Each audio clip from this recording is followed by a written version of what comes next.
This episode is sponsored by Mia Water. Mia was founded by Robert Goulet, who I interviewed on this podcast, and I really see Robert as one of the pioneers in the field of water and human health. Water, as we all know, is one of the foundational pillars of life, and yet most of what we drink is full of chemicals, it's stagnant, and it's been stripped of its life-giving energy. Robert created a device which actually structures water and gives it a negative charge, which is truly amazing and vital for human health and the health of the planet. All of that can be measured and tested. These devices are small, they're really well built, and they last a lifetime. They are an investment, but in my opinion, I think one of the most worthwhile investments you can make for your own health and the health of your family. I've been fascinated by water for many years. I followed the work of some of the luminaries in the field, like Gerald Pollack and Viktor Schauberger, and I think Robert has really advanced this field a huge step with the invention of these devices and making this life-giving energy, life-giving water energy, more accessible to all. I use Mia Water devices in my own home, so I'm really happy to recommend them and to have them as a sponsor of this podcast. As listeners of the show, receive 10% off all of their products at miawater.com/universe. That's meawater.com/universe, and use the coupon code universe at checkout.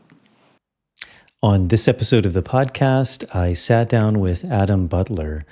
Adam is a very interesting man. He reached out to me a while back, and I think he's had an interesting story. We spoke a bit about this in the podcast, about his background, how he was going through periods of depression, anxiety, and even at one point considering taking his own life. And how that kind of dark night of the soul really catalyzed him finding DMT or dimethyltryptamine, and how that medicine really began to save his life. So we spoke about his background, about DMT, how it helped to heal him, what it is, very interesting things like entities that are very commonly described in that space, really the work he's doing now to help facilitate healing for others, and also a book that he wrote, which is called Butler's DMT Field Guide. So very interesting man, very interesting conversation, and I hope and think that you all will get a lot out of this episode. As always, if you're able to support this podcast, that's a really big help to me, to the team. Patreon is a really good option.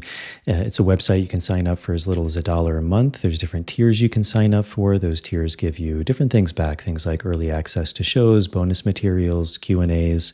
We're really starting to do, I think, a lot more bonus materials, so that's a really amazing tier to sign up for. We did a giveaway to Rhythmia. There's articles, books, Q&As, direct conversations with some of the guests. So I think a really amazing opportunity, and I very much like websites like that because they're built off this idea of reciprocity. So if you feel like you're gaining something from the podcast, that's a really amazing way to give back. If not, as always, helping with the algorithms is really useful. So if you're viewing this on YouTube or Rumble, hitting the subscribe button, turning on the notification bell, liking the videos, leaving any questions or comments, all of those things really help with the algorithms to help to get this show out to a bigger audience. And if you're listening to this on Apple Podcast or Spotify, simply leaving a starred rating and a short review is a big help as well. And then, as always, if you're interested in working with myself, you can find out more information on my website at nicotianarustica.org. There'll be a link to that in the show notes. Integration work, therapeutic work, protocols with plants, and one of the main facets of my work, which is facilitating plant dietas with my colleague Marav Artsy. So we have a few retreats still coming up at the end of the year. For more information, again, go to my website. And I think that's it for the intro. And so without further ado, here's my conversation with Adam. Running out from the maze, running out from the maze, running out of the maze today. Running out from the maze, running out from the maze, running out from the maze today. I'm running out from the maze, running out from the maze, run out of the maze today. Well, thank you, Adam. Thank you for coming on. I appreciate this. We were chatting a little before we started. Um, we never know who in the audience is familiar with the guests, who isn't. So it's always, I think, just a really good way to start, just to give a bit of background about yourself. I know it's always a huge question, but I think you've done a number of these interviews now, so I'm sure there's something there that comes out, but Let it but rip. really just your journey, like who you are, what interested you in life, and then very specifically, obviously, for the field that we're going into about psychedelics and DMT, like what kind of shaped your life to allowed that to open up to you. I think the best way for me to share it is to kind of state some bullet points and then allow you to pull apart which one you'd like. And I say that my story is very well detailed in a lot of podcasts and books. So I really, part of my personal story is certainly relevant because it dictates who I am. But really, I want to make sure that I don't come off as special, because I feel like what happened to me is something that is universal and goes through everybody. So I just turned 46 years old. At 40 years old, I had my proverbial midlife crisis. And I think relevant to your audience and how I got into this space is really my life prior to that midlife crisis, and then now subsequently, 6 years into it. And without beating myself up, and I've been able to put this all in proper hindsight, but I was the archetypal belligerent, drunk, asshole, narcissistic jerk that treated everybody like crap. But on paper, I had everything. So I was very, wealthy. I had owned 15 houses at a relatively young age. I was making, 200 grand a year for a good amount of time. And not that that's massive money, but as a young man, I was doing pretty well. I was gifted, $100,000 when I was 20 years old by my grandfather. Again, really raised with the silver spoon. I went to college for 8 years studying entomology. And I'm not just starting it being like, oh, he's going to come off bragging. I say all that because my story of self-destruction and dark night of the soul and losing everything really was because of my own self. It had nothing to do with anything external, and I had every advantage in the world. And that's why I'm really hypersensitive when I see all of the struggle and the pain in the world, because if I had every advantage and I still couldn't handle it, I could imagine the weight that are on other people's shoulders. So in essence, what happened to me was I got a knock on the door from a constable, and I got a restraining order put up against me. And again, not something I'm proud of, but I was verbally and spatially and mentally abusive to not only the woman I lived with and her children, but myself and everybody around me. But because of my wealth and because of my success and because of my quick wit and ability to use words in a narcissistic way, I was really able to mask my own insecurities and depression until the point where it led to I was more than depressed, and I careful how we say this so we don't mess up the algorithms, but I truly was suicidal. I was to the point where I was going to walk off into the woods and not come back. And this wasn't a rash decision. It wasn't just a bad day. I had really had the time to contemplate, do I want to stay on this planet or not? And through about 3 or 4 months of using shrooms very deeply to do my inner shadow work, to understand the different aspects of my psyche, I realized now that I was doing IFS work, internal family systems, which is something I'd like to get into as far as tying that into 5-MeO and some modalities there. But that's when I learned how to take accountability for myself.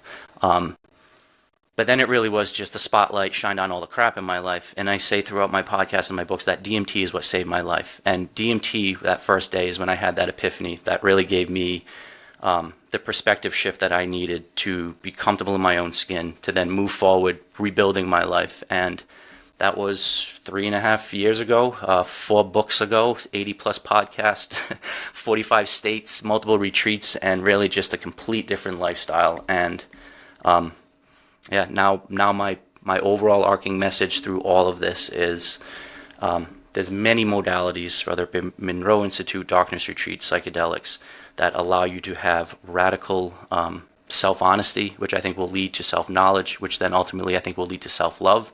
And then we can have the conversation that you and all your guests have, which is, what is the universe within? How do we explore it? And then what does that mean for our well-being and overall next step of our human evolution? Maybe loaded answer to who I am, but that's it in summary. I think many people these days experience depression. It's a word that's often used, and I think there's a lot of ambiguity around it as well. I mean, we even just kind of use it in our common language. We say something like, "Oh, today I'm feeling depressed," but then there's also a deeper depression that even potentially leads to suicide. How did that manifest for you? Because I think it's always such an interesting jumping point when someone does hit a low. Obviously, a low to, again, being, I guess, mindful of the algorithms, but when someone is potentially considering taking their own life, I mean, that's pretty low, and yet that happens to a lot of people every year all over the world. What was that like for you? Can you describe a bit, like what in your world that depression meant, or what it looked like, how it formed? Yes, and thank you for that very specific question. Because I mentioned how I'm writing a book now about the dark night of the soul, and I think it really touches on this because there is a very clear distinction between depression, which is a normal emotion, something that, if properly understood, could be used as a signal, as an indicator light, as a course corrector, and I've learned now to embrace the whole spectrum of any type of emotion, but there's a difference from depression to, force yourself to have an inner dialogue and reflective thoughts, and the depression that leads to basically a physiological shutdown where you become immobile, you become you have basically it turns from an emotional state to a physical and physiological state for me anyway. It manifested as a true weight, as a true suffocating. It's tough to breathe. It's tough to move. Everything feels like you're walking through a gel, and it goes from a normal state of emotion to a physiological state of weight and almost a like a void-like feeling where nothing makes sense. And then, really, I think for me, it slipped into this proverbial dark night of the soul. And I do want to make sure, not make sure, but, my goal in sharing my message and trying to share the modalities that have helped me, but then also, dozens of close friends that I've shared with, is that these states aren't to be necessarily avoided. We're all, as a human, we're going to go through experiences. We're going to have loss of loved ones. We're going to have loss of jobs. I mean, we're going to go through things that will inherently put us into something that would be considered depression. Again, how do we use that for growth is one thing, but there will be typically a time in everybody's life where it just seems to compile and everything seems to just fall apart. All of your foundational beliefs seems to fall apart. And for me, it really wasn't until it was truly, on 5 grams of shrooms, looking in the mirror, where I realized, like, oh shit, I've been blaming the external world and women and money and guys and all of this outside stuff, where once it finally landed, like, on me, that it was, oh shit, like, this is something that I need to deal with. Then it kind of changed into something quite heavier. Then it turned into, how do I remove this plaque before it suffocates and drowns me? And that's where psychedelics came in, and for me was the shakeup. But I guess long-winded. One is an emotional state, and when depression slides and slips into that incapacitative state where you lose the ability to want to live, it becomes a vibratory physiological state in my case. And I actually just kind of broke down to having a psychotic break. And I'm not a medical doctor, and I don't want to say that this is the proper diagnosis, but I've had several. And then part of my personal story is my father had one recently, and it all ended up beautifully, but it was triggered by having brutal honesty within our family. And it becomes where you can't breathe, your whole body shuts down, you blank out, your eyesight goes, and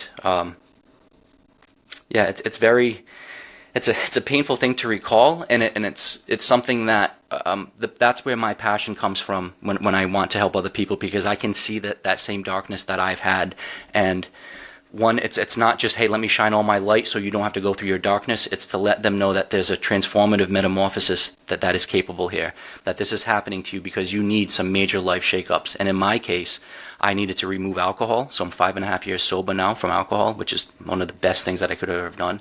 My relationship to myself and interpersonal relationships, especially with women, is completely different. And, really it just takes the knowledge to know that you're worthy of taking the time to figure this stuff out is really the key to this. But depression, grief could be put in there. And again, grief is normal. If you lose a loved one, God forbid, especially with all the war and all the stuff going on, there's a lot of grief. And it's how do you transmute that and alchemize that into growth as opposed to debilitating paralysis. And when it hits you because you can't move, and it's unfortunately that, yeah. And anybody that's been there knows they're shaking their head, being like, "Yeah, fuck, like that's it." Yeah, thank you for sharing that. Yeah, one of the things you said, I think it's always so fascinating, and I think to always take it very gently too, because I think what I'm going to say could in a way trigger some people too. But I think it's always a fascinating revelation when we find that we're the common denominator of all of our problems. How did you come to mushrooms? I mean, was that something you were familiar with? Had you ever experimented with, kind of broadly speaking, psychedelics? Was that something you had found some solace in before and you came back to it, or was something completely new? And why specifically mushrooms? Again, great question. Thanks. So I had probably what most people's experience with psychedelics was when I was in my late teens to early 20s, which was I had done shrooms in a party kind of fun setting, maybe 6 or 7 times. I had done paper acid 3 times. And that was pretty much my extent of my psychedelic use, and it was short-lived.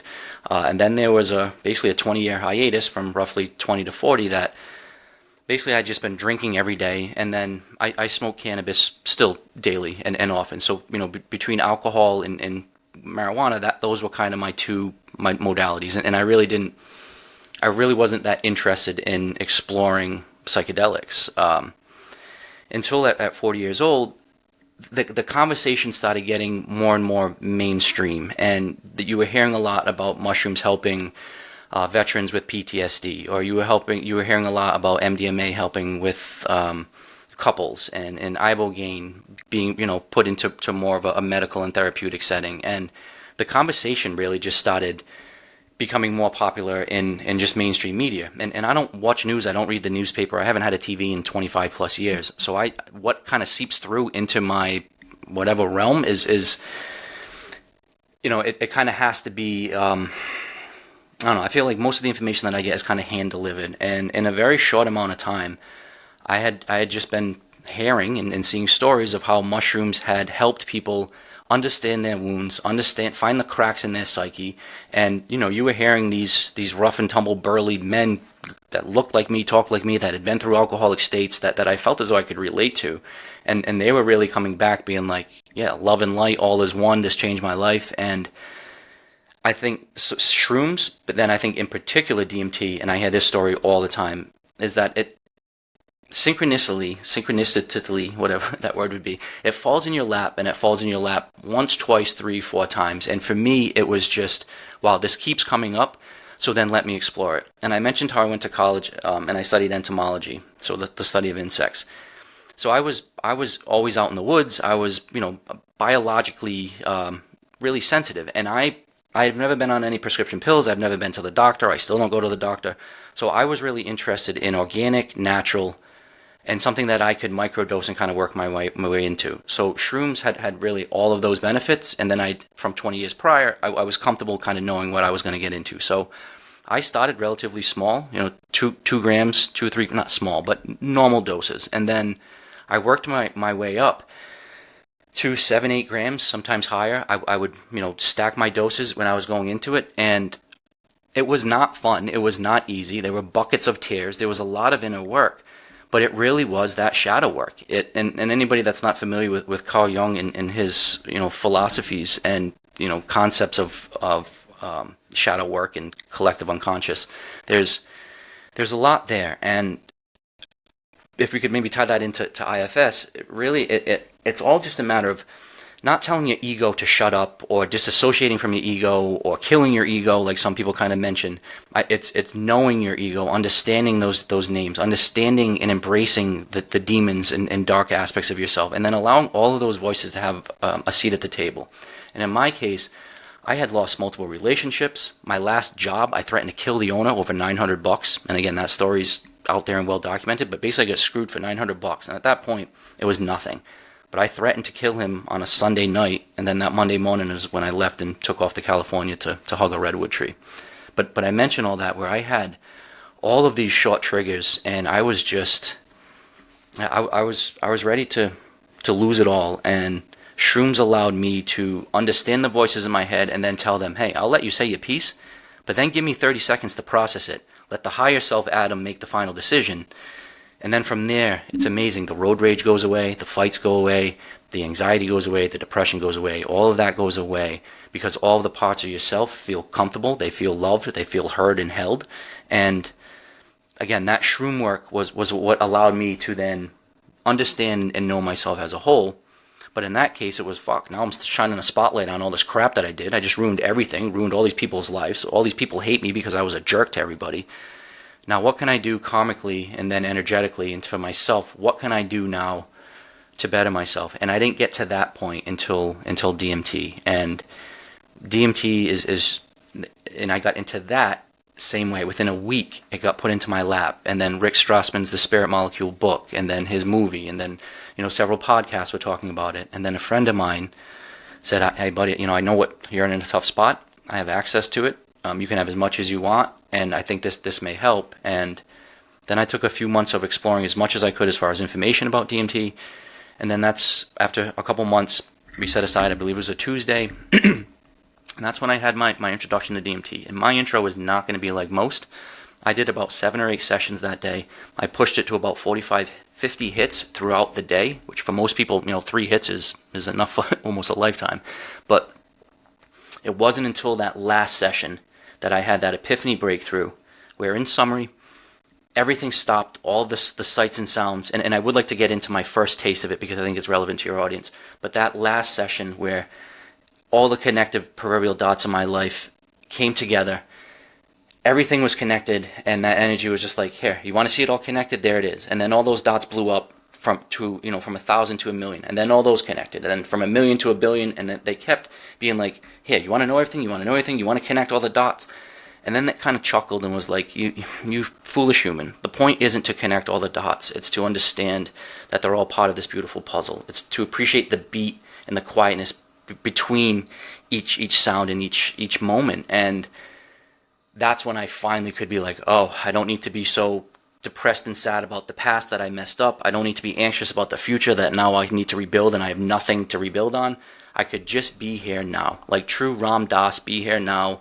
And again, it sounds so, so corny. And especially, but that's why somebody that looks like me, that talks like me, I think is important to mirror some of this woo-woo, hippier love and life stuff, because it's true. You do come back with a true sense of self and a true sense of where you fit into society and community. And that's why really, the overall theme of pretty much you and every one of your guests is, all right, so now what? We've learned about ourselves. We've come back with some great information.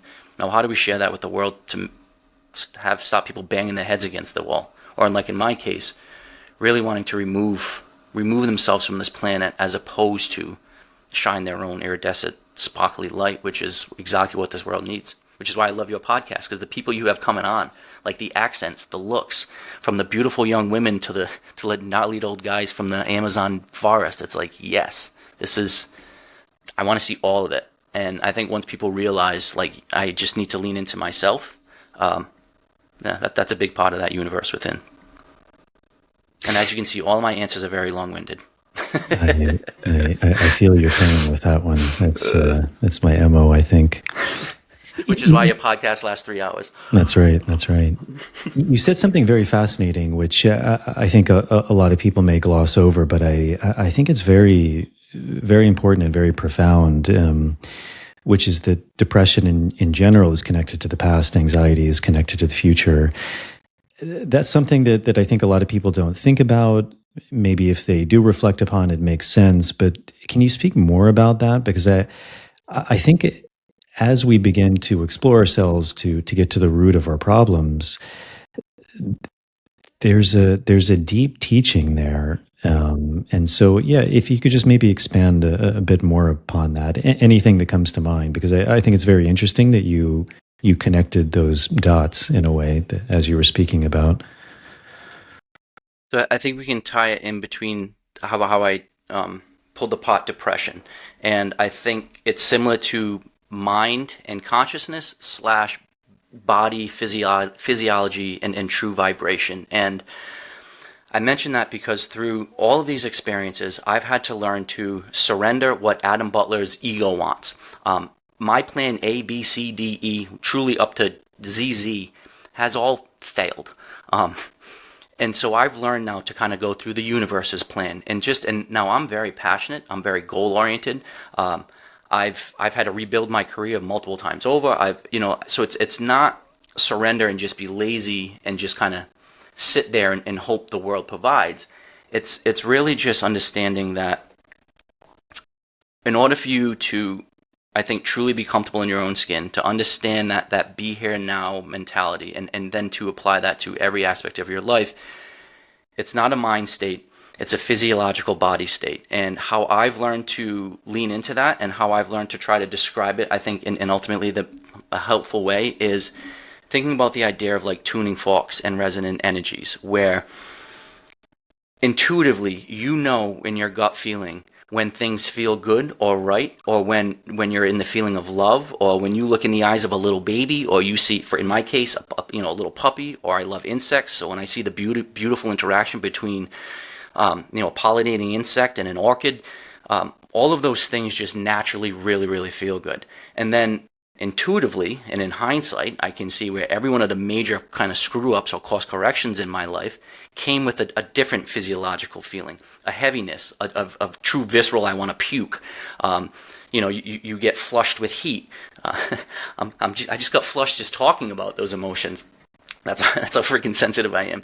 But like, you know now how to lean into what your path is, what you're aligned with, and because I just now learned to resonate where it feels good. So does my body vibrate at a way that feels enriching, where I can follow my intuition and gut? And I truly apply that to my relationships, my intimate relationships, my employment, who I try to reach out to do my podcast and share my messages with, to when do I want to eat, when do I want to sleep, when do I want to do anything in life. And it's and part of that is it's very easy to know when you're aligned, because it is a true vibratory hum. So with, like I said, a tuning fork, if you're buzzing one over here and you've got a cello string or another tuning fork of that same frequency, it will start to vibrate. If the frequency's off, nothing will happen and it won't vibrate. And we all have that inner kind of tuning fork within us. And I know when I meet strangers, it's like, oh, my souls have known you or our souls have known each other for 1,000 years. Or when I walk into a space and you just feel energetically how light and how happy it is. But then vice versa, you walk in to your best friend's house and they just had a major fight, and you walk in for dinner and you feel it and you're like, oh, fuck, like what just happened? That is where you know how to stay aligned. And what the easy way to keep doing that is it just feels good. So you don't have depression and anxiety. You have contentment and joy. You wake up in the morning at 4 o'clock excited to live, not at 7:30 with an alarm clock mad that you have to get up. You go to bed full of gratitude and appreciation and with a long list of prayers of thankfulness, as opposed to, oh shit, why is me? I need this. I'm lacking all of this, and how do I hoard more? And because all of those types, even in that prayer state, if you're in a prayer state where you're talking about lack and I don't have and I need love and it doesn't feel good because you're talking about lack. Where if that prayer just goes into thank you for the love I'm already radiating in. Like even just saying that, it feels good. So you just keep doing more and more of that, and it sounds like it's selfless to live like that and to kind of be full of love and light and give, but it's really selfish because you just are in this constant vibratory hum of bliss and great energy. And again, it sounds corny, but I've got to stop saying it sounds corny because I've really just got to lean into it because it's the truth. But I feel like the last month or so, people, when they ask, hey, Adam, how are you? I've really been saying that I'm a 12 out of 10. Like I'm buzzing truly at a 12 out of 10. It's not even 11 because I'm just in and I'm dialed in. And the second I put myself in a conversation, a room, anything that doesn't feel completely in tuned, I move where I'm buzzing more within my alignment. And I think that's a subjective skill that everybody can practice.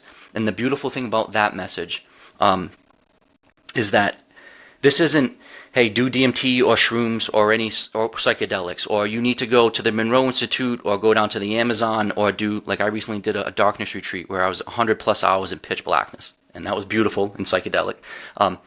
But you don't need to do any one of these specific things. Maybe you do all of them. But it really is just each one of us has the ability to remove that plaque, to then remember our own inner light and our own inner tonality, and then what resonates with our inner core. And then that's where my passion comes into, because you see these people in this depressive fog, you see people in this funk, and then you sit with them sometimes in deep ceremony and in deep medicine, and you see that shift, and then you see that sparkle in their eye. And it changes from when they're brushing their teeth at night to looking at it sad, depressed, being like, oh, I can't do anything, this sucks being me, to, oh, wow, I'm awesome, I deserve to be awesome, I'm unique and beautiful just the way I am, and shit, like I deserve a good life. And it starts with just that simpleness. But from my experience, there's a lot of people that can't even get beyond that. Like they truly can't look at themselves in a very humbling, not egoic, not conceited way, and look at themselves in the mirror and say, I love you. And again, what this means practically for me is a few years ago, I wanted to truly jump off a ledge, where now, before every interview, and I just did it, 40 minutes ago, I looked in the mirror and dead in my eyes, and I said, Adam, I love you. I'm glad you're alive. I'm glad you didn't hurt yourself. Share your message. It'll help people. And like I mean it, and I say that. And if everybody could kind of feel the same way that they do about themselves, the way I do about myself, not that all the problems go away, not that, there's still going to be taxes and stub toes and crap, and couples will still get into disagreements, but you approach yourself with a love and levity and understanding and softness, and you just take a step back. And then once you learn how to do that to yourself and you realize how wonderful that is for your own inner exploration, you then extend that graciousness and space to other people around you. So it's not forcing other people to think like you. It's not, well, if you're a Republican, you got to be a Democrat. Or if you think about this, about sexual gender, how dare you, you got to think like this. It gives everybody the space to express themselves, because I know as a 46-year-old gnarly ex-alcoholic who had all the advantages of like privilege, my story is going to be way different from a 20-year-old single mom, to way different from a vet that's 75 years old, to way different to whatever, a dad that's working 3 jobs and has 6 kids. So we all have to be able to hold space for one another to say whatever, and not whatever. I know exactly what I need to say, and it's what I say in my ceremony. It's what I say when I sit with people, is truly, and I'll say it to you, Jason. I see you, I hear you, I love you, and man, if you need it, I'll give you a hug. And then from there, then we can explore DMT. I'll teach you how to make ayahuasca. We can talk about sex and psychedelics. We can talk about all this cool stuff. But until the human to human happens, that true namaste, like I see the light in you, and I truly honor it, that validates people. And like for me, now 3 years in it, I don't need validation from anybody. I'm good. But and looking for validation isn't a negative thing. I don't want to shade it like that. But for most people, they really just want to feel heard, loved, held, and validated. And in my journey across the country, when I was living on the road, from going into living from a 3-story Victorian on the ocean with all of the material wealth and all the things that I could have ever wanted, to literally kind of living on the train tracks, hugging people that smelled like urine, and splitting a sandwich with them because I know they hadn't eaten in 2 days, you get a whole different perspective of what it means. And, another, just kind of one of my personal notes is that if you think you have security in anything, and this isn't a negative doom and gloom, but if you have financial wealth, if you're healthy, if you're in a loving relationship, if you've got, if everything, because I had all that, if you think there's security in any of that, it can be taken away instantly. And ask anybody that's in a war zone, or ask anybody that has had major tragedy happen, a car accident that takes out or whatever, a fire that kills an entire apartment complex. I mean, things happen where your whole life gets completely just thrown up, and it's for people that are going through that, to let them know, hey, you're not alone. There's not only me, I certainly don't have the answers, but my group, my inner circle, and then the ripple effect to that, that's the powerful message, that just learn how to look at yourself in the mirror in a positive way, and then explore. And then it's fun to be a human. And now maybe we've covered some of the dark stuff, but now it's like, that's why I explore NN-DMT and 5-MeO-DMT together in a creative way to make artwork. That's why I talk very calmly and not with a giggle like ha ha ha about sex and psychedelics, and how we can use shrooms and tantric practices. How I've had multiple women come up to me and talk about using 5-MeO and their own pleasuring practices. Like, these are conversations that should be had, because they're not taboo. There shouldn't be shame around these things. And when it comes to the crux of what I think society needs, it's that human-to-human interaction. And again, not to just throw compliments at you, but when you interact with your guests, you talk calmly, you let them speak. You're not just, you don't have a list of stuff that you're throwing at them because you're like, oh, this will be a popular podcast. When you interview your guests, you're truly, genuinely trying to interact with their soul to better understand where they're coming from. And I don't want to put words into your mouth, but like, that's the feeling and vibe that I'm getting when you're interacting with people. And it's great to watch. Now, being on the other end of it, it feels good to be interviewed by you. And that's what I'm trying to give. When people are in my space, I give you 100%. And yeah, and luckily, like, I work for a flower company where I get to get a bunch of free flowers. So I get to walk around and just give people free flowers, free compliments, a hug, some glow-in-the-dark stickers sometimes. And it's like, it's great because people have said, oh my God, like, this just lightened my whole week. It's like, really? A flower and a compliment? It's like, fuck, I got 100 flowers right here and unlimited compliments. And that's what I've learned, is that's my role, as much as sharing recipes about DMT and about plant-based medicines. And I would like to make that point too, about how easy some of these extractions can be. And with DMT, the fact that it is endogenous, it is naturally metabolized and made in our own body. We're not putting synthetic harmful chemicals in us. We're dosing and pulsing natural, beautiful tryptamines that allow us to do self-exploration, that I think, done in a way with respect and reverence, can really help individuals and society as a whole understand what our true purpose on this planet is. And I don't, not that I know what that is, but it's certainly not fighting, bickering, divisive talk, hoarding resources, and making everybody, mass media and social media, making everybody feel bad about themselves. Like, that's definitely not it. Yeah. Yeah, beautifully put. When you were speaking, it reminded me, many years ago, I came across an author, maybe you've heard of him. His name is Larry Doty. He's a medical doctor. And he did a lot of research and writing on the power of prayer, which for a Western medical doctor was quite outside of the field of what was considered like acceptable medicine. But through many years of research, essentially what he found was that, one, prayer was real, it was effective, and two, that the highest form of prayer that he found was actually gratitude, which I think is really beautiful in many different ways. But it's interesting you speak about that, because I think very often in this work that there's so much emphasis on all sorts of things and experiences. And, in many traditional or indigenous, I think, practices around the world, I think when you really boil it down, there's a very simple way, which I think you communicated, which is that the highest gratitude we can have, one, is gratitude, but two, it's the joy of being alive, that feeling of well-being, of honoring that creative force that's in us. And I think so many people struggle with that is it okay to just feel good? I think that's a big that's a Yeah, big no, really, issue. give themselves permission to be like, oh, Yeah. and beyond that, feel good, and go to yoga, go play golf for 4 hours, go fishing, and maybe counterintuitive to my story about alcohol, but go fishing and drink a six pack at 6 in the morning. You've earned it if you just work 60 hours in the week. You know what I mean? Like, yeah, and I think and it's maybe important because it may flavor some of your future question. Excuse me.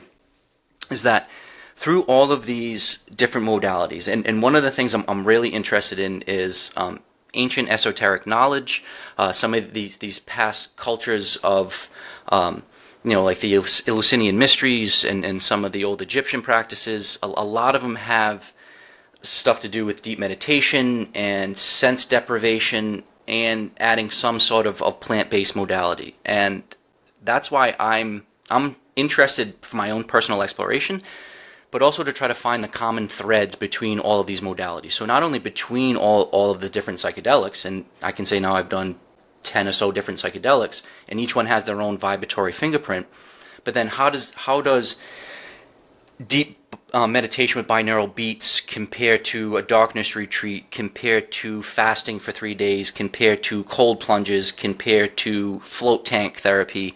And through all of those explorations, I kind of have, I think, a very simple, and certainly not my philosophy. Many people have stated such, but I'm very, very convinced that we as humans have way more than our typical five senses that we're taught that we have. And if you think that we have five senses that can be dialed from, say, -10 to +10, once you start increasing your sensitivity through prayer, through meditation, through endogenous DMT, through holotropic breathwork, to ripping a DMT pen and actually getting your body humming, or taking a tab of LSD, or doing any of these other modalities, when you increase the sensitivity of your antenna and then your receiver to translate and receive the information on those different wavelengths of vibration, you're just intuitively able to take in so much more. So that's with the five senses you have, that you can dial those up. But then once you start going deep into these other explorations, you start adding other senses. So whether it be telepathy, whether it be telekinesis, whether it be the ability to remote view, to go back in time, to go back in the future. And all these things may sound, or to be, I say I have like really increased empathy, where I can walk in a room and energetically kind of see where everybody is because of, and it's not like a color aura. It really is a vibratory fingerprint that's kind of like stuck in the air around them. And those are the type of things that now years and years of not only my own exploration of practicing and refining, but then having very close and intimate personal conversations with people that have no reason to lie to me, that are not trying to sell books or be in podcasts or anything, that are truly sharing their own personal experiences about how they increase their own antenna. I think that's really the overall picture of all of this, is to quiet yourself, to get in a space where you can remove all of the outside noise, all of the smut that society puts on all of us, and then sit within ourselves, find out what modality works for you, and it's going to be a different one and a different medicine for each person, and maybe at different times in their life there'll be different ones to use, but really figure out what works for you to really unlock the governor on your original five senses, but then figure out where you uniquely can add on. What are you special at? Maybe, and it could be creating art. It could be interacting with animals. It could be being a death doula. It could be being a birth doula. All of these different modalities where you're like, oh, this is where I'm good at. And and just my own personal story, and I think a beautiful one that got brought out through all of my deep recent psychedelic work, where I started really exploring myself in a lot of different ways. And then a good friend of mine asked me to go through a guided meditation. It's a group of about 7 of us. And she led us beautifully through this state where it was, all right, let's all find our unique gift. Like, if we're coming from this divine source and we're here to share what our unique specialty is, like, what could we do that naturally makes us vibrate, feel good, and we would just intuitively know how to do it. And everybody's going to kind of have their own thing. And, for me, it wasn't, well, you can write articulately, or you can run your mouth for 5 hours, so yeah, you've got a good throat chakra. For me, it was very, very clearly that I really care about people, again, when you're in my space, and I learn about where you're at, and for me, it's really easy to hold a mirror up to somebody, so that way they can see maybe not only where their deficiencies are and maybe where they need some work, but that's not my job to. People need to explore their own cracks in their psyche by themselves, because if I or a therapist or a doctor tells you, hey, this is what's wrong with you, it's going to backfire. You need to tell yourself what's wrong with you so you can work on it. But what I can do is really hold that mirror up to the person that needs to hear, well, you're a great mom. You're not broken. You are beautiful. Jason, your podcast is important. Like, you really are sharing the message that's going to help people. You know, like it's and so many people just are either afraid to give an honest, authentic compliment or don't take the time to know one another. And I find great joy in the one-on-one interactions that I have, and then sitting with people, and now being blessed and honored to sit in ceremonial spaces with psychedelic medicine to really help people look at themselves honestly. And that's not putting band-aids on crap. That's not running from your problems. That's not sweeping stuff under the rug. If you've got some real crap going on, then we got to work on it. But you know, I've been with women that have said, oh, you know, I'm not brave, and use those words about brave, and then you hear the story about what they've done and how they've helped save grown men from harming themselves. And it's like, bravery is not what you're lacking. Please, like, you are one of the most bravest women I've ever met. Or I was sitting with a woman who just graduated, got her master's, had raised a daughter to 20 years old, had, you know, got out of the military in a positive way, absolutely gorgeous, one of the most beautiful women that I've ever met. And she's sitting there saying that she's broken and that she doesn't understand, you know, she's having some issues with interpersonal relationships. And to sit there with and then so to say up front, well, you're not broken, and then you're beautiful, you've done this, and this, and it's not to sugarcoat it or just, hey, snap her out of it to make her feel good. The entire room then around us was just like, no, like, and if she's listening, her name is Jana. It's like, no, Jana, you're beautiful. You're a great mom. You just accomplished, you got your master's, you did like all this stuff where a lot of us just have really self-limiting negative talk, and we're going to keep going in that perpetual negative self-talk until we have something to break ourselves out of it. And for a lot of people, it could be tragedy, it could be a near-death experience, but for a lot of people, it's psychedelics that give them that shake. And then the you can have that shake alone.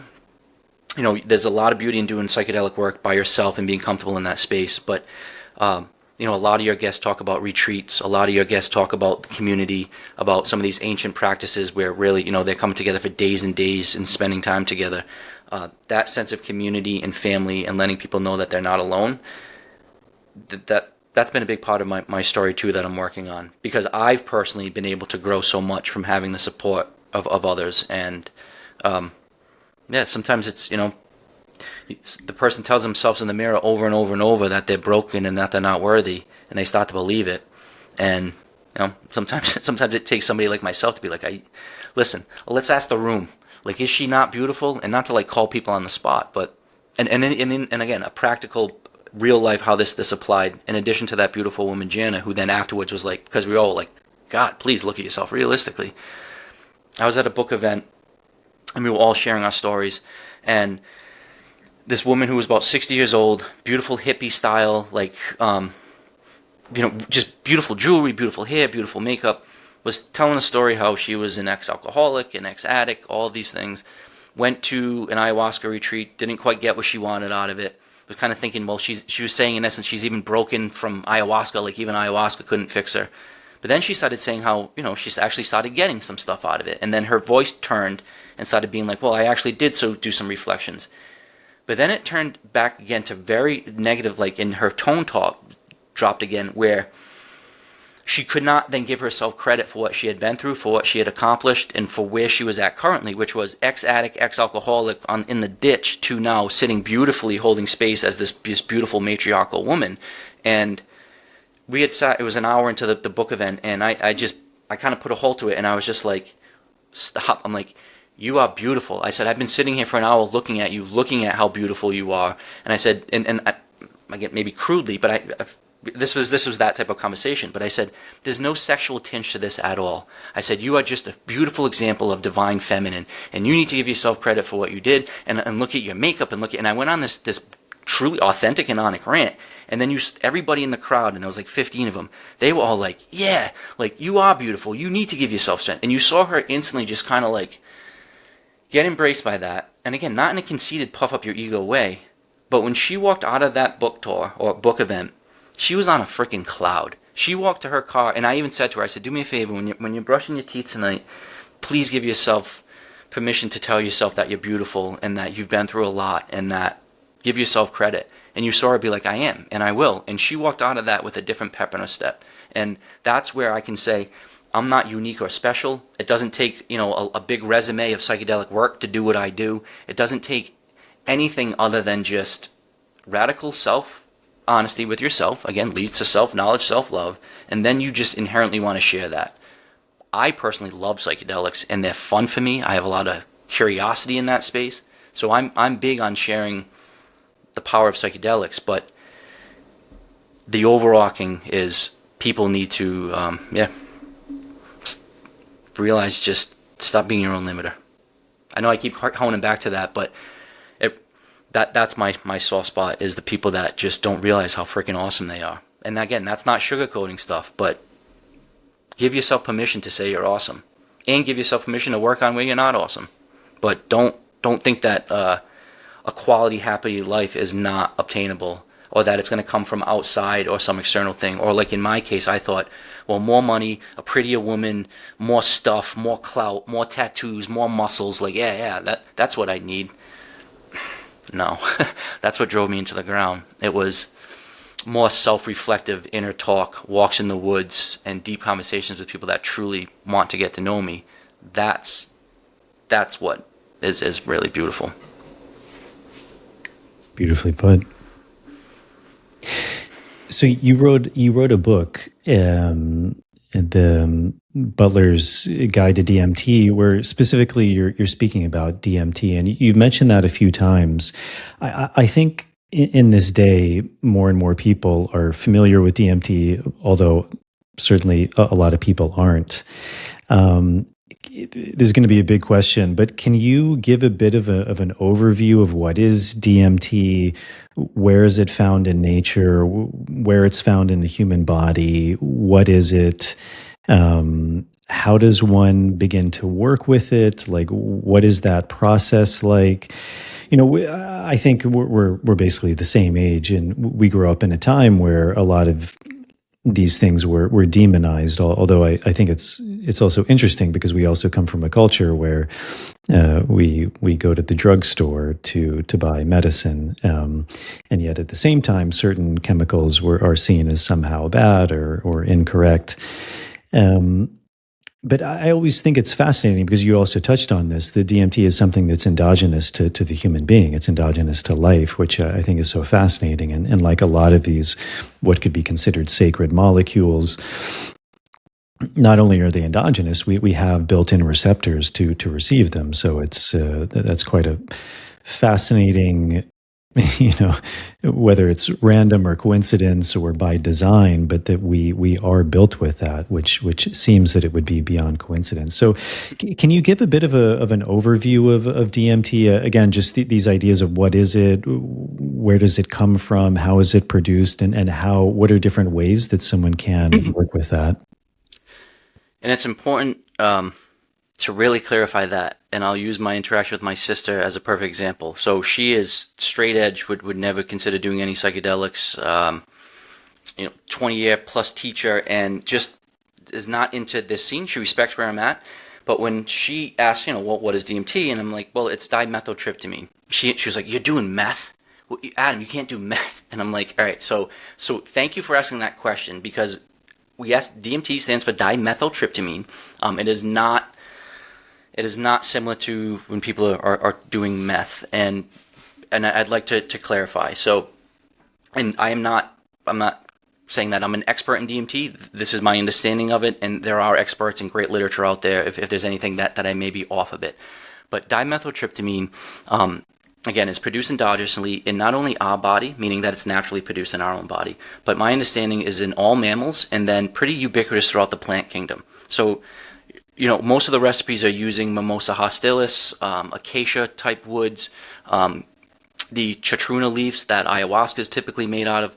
But my understanding is that it's literally in I guess it's more rare to not find it than to find it, and that DMT truly is throughout the entire plant and animal kingdom.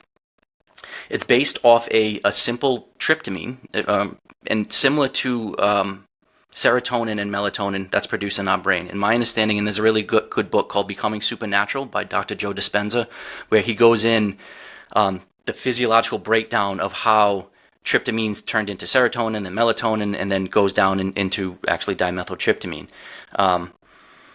But because it's produced naturally in our own body, it's metabolized very quickly with no hangover, very naturally. And there's a few things I'd like to differentiate. So when I wrote the book Butler's DMT Field Guide, that was written primarily about, it was written about NN-DMT. That's different from 5-MeO DMT, and that's different from when people talk about the Sonoran Desert Toad and Bufo. And I can explain the difference between all of those. But the big difference when we're talking about NN-DMT is, are you smoking it in crystal or vape form, or you're talking about drinking it in ayahuasca or DMT brew form? And two different modalities and two very, very different experiences. So when you're smoking DMT, that's the 7 or 8 minute blast. It's very intense. You go out and you have all this crazy Alex Gray spinning mandala type stuff. If you go really deep, you can have the entity interactions where you're interacting with the jesters and the machine elves and the mantis beings. And again, I'm not being hyperbolic. Those are all there in that space. And then really, sometimes you have that breakthrough space where you're shot into this other realm where it's kind of pure vibration. When you drink or ingest DMT in the form of ayahuasca or DMT brew, and I say those two things because, and obviously you appreciate this and honor this, ayahuasca is a very specific recipe from a very specific area of South America using two very specific plants. But DMT is in, again, hundreds of plants, and the active ingredient in the ayahuasca vine is an MAOI, standing for a monoamine oxidase inhibitor. And all that does is it blocks off the receptor in your body so you don't instantly metabolize it, and extends the trip. So if you were just to eat or drink DMT straight up, you really wouldn't get any effect because your body instantly breaks it down. The added MAOI is what prolongs the experience. So you can make DMT brews or teas or concoctions with a whole bunch of different plants that have DMT, as well as a bunch of different MAOIs. So in my book, I have recipes about how to make both, and you can add ashwagandha, you can add Gayusa tea, you can add all these other different things to a DMT brew, and I recommend experimenting with all those to see what works for you.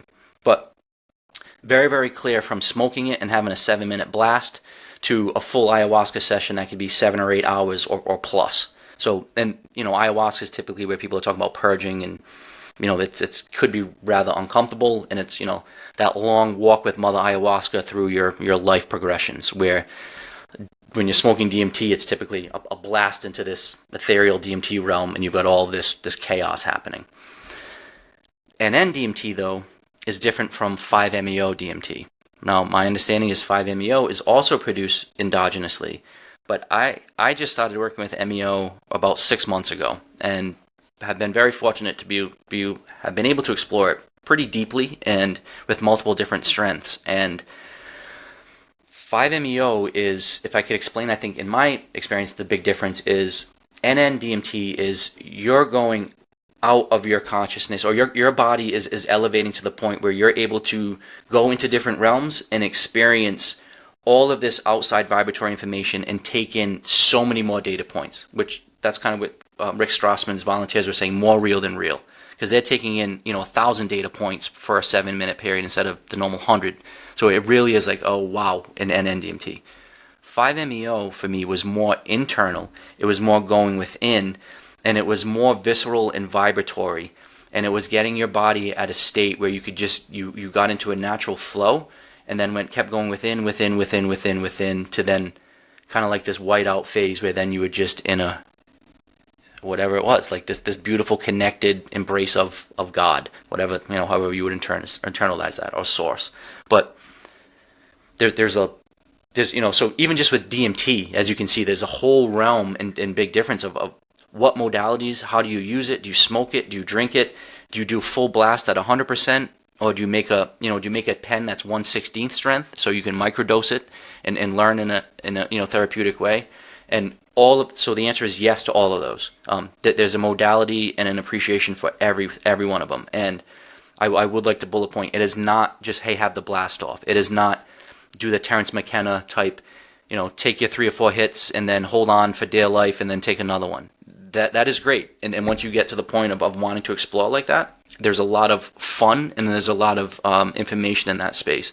But if the intent, and it was for me, and again, the name of your podcast, The Universe Within, if for me it was to learn about myself and to do that inner exploratory work, I think you need to have that slow dance and that the microdosing of shrooms, the microdosing of the NN-DMT, and really play with it with the intent of really pulling back information. But in my book too, I mentioned how I have recipes, but I want to mention that too, that these are not Adam Butler's recipes. I'm not some master chemist.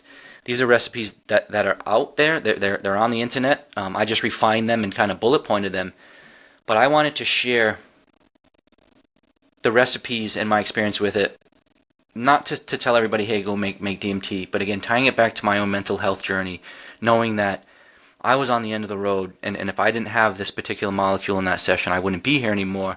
And I felt it is my societal duty to let people know that you can extract DMT from multiple types of plant species and bark. I live in the United States, and you can legally ship Mimosa hostilis to the United States because it's still used as a natural dye, because it has a really beautiful purple brown color.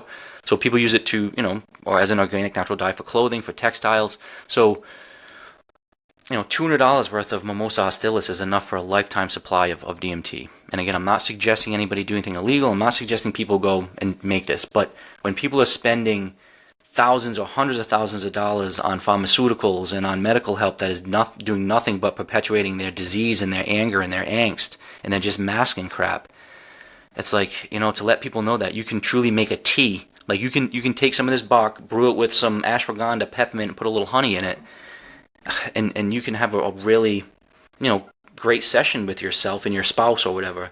That's what I wanted to share with the world, is that there's other ways out there to explore other than what is typically being pushed on our throats by pharmaceutical companies and insurance companies. And a lot of people that come into my space looking for help are people that are 50, 60, 70 years old, that have tried everything else, that are now looking for the next step of their life. They know there's way more than just rat race, making money, paying the bills.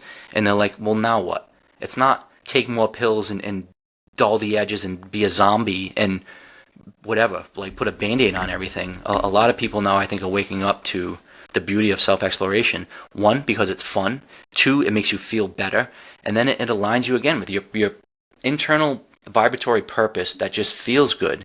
And then for me, it expresses itself as an author, as a podcaster, and as somebody that can go on stage and feel comfortably speaking in person.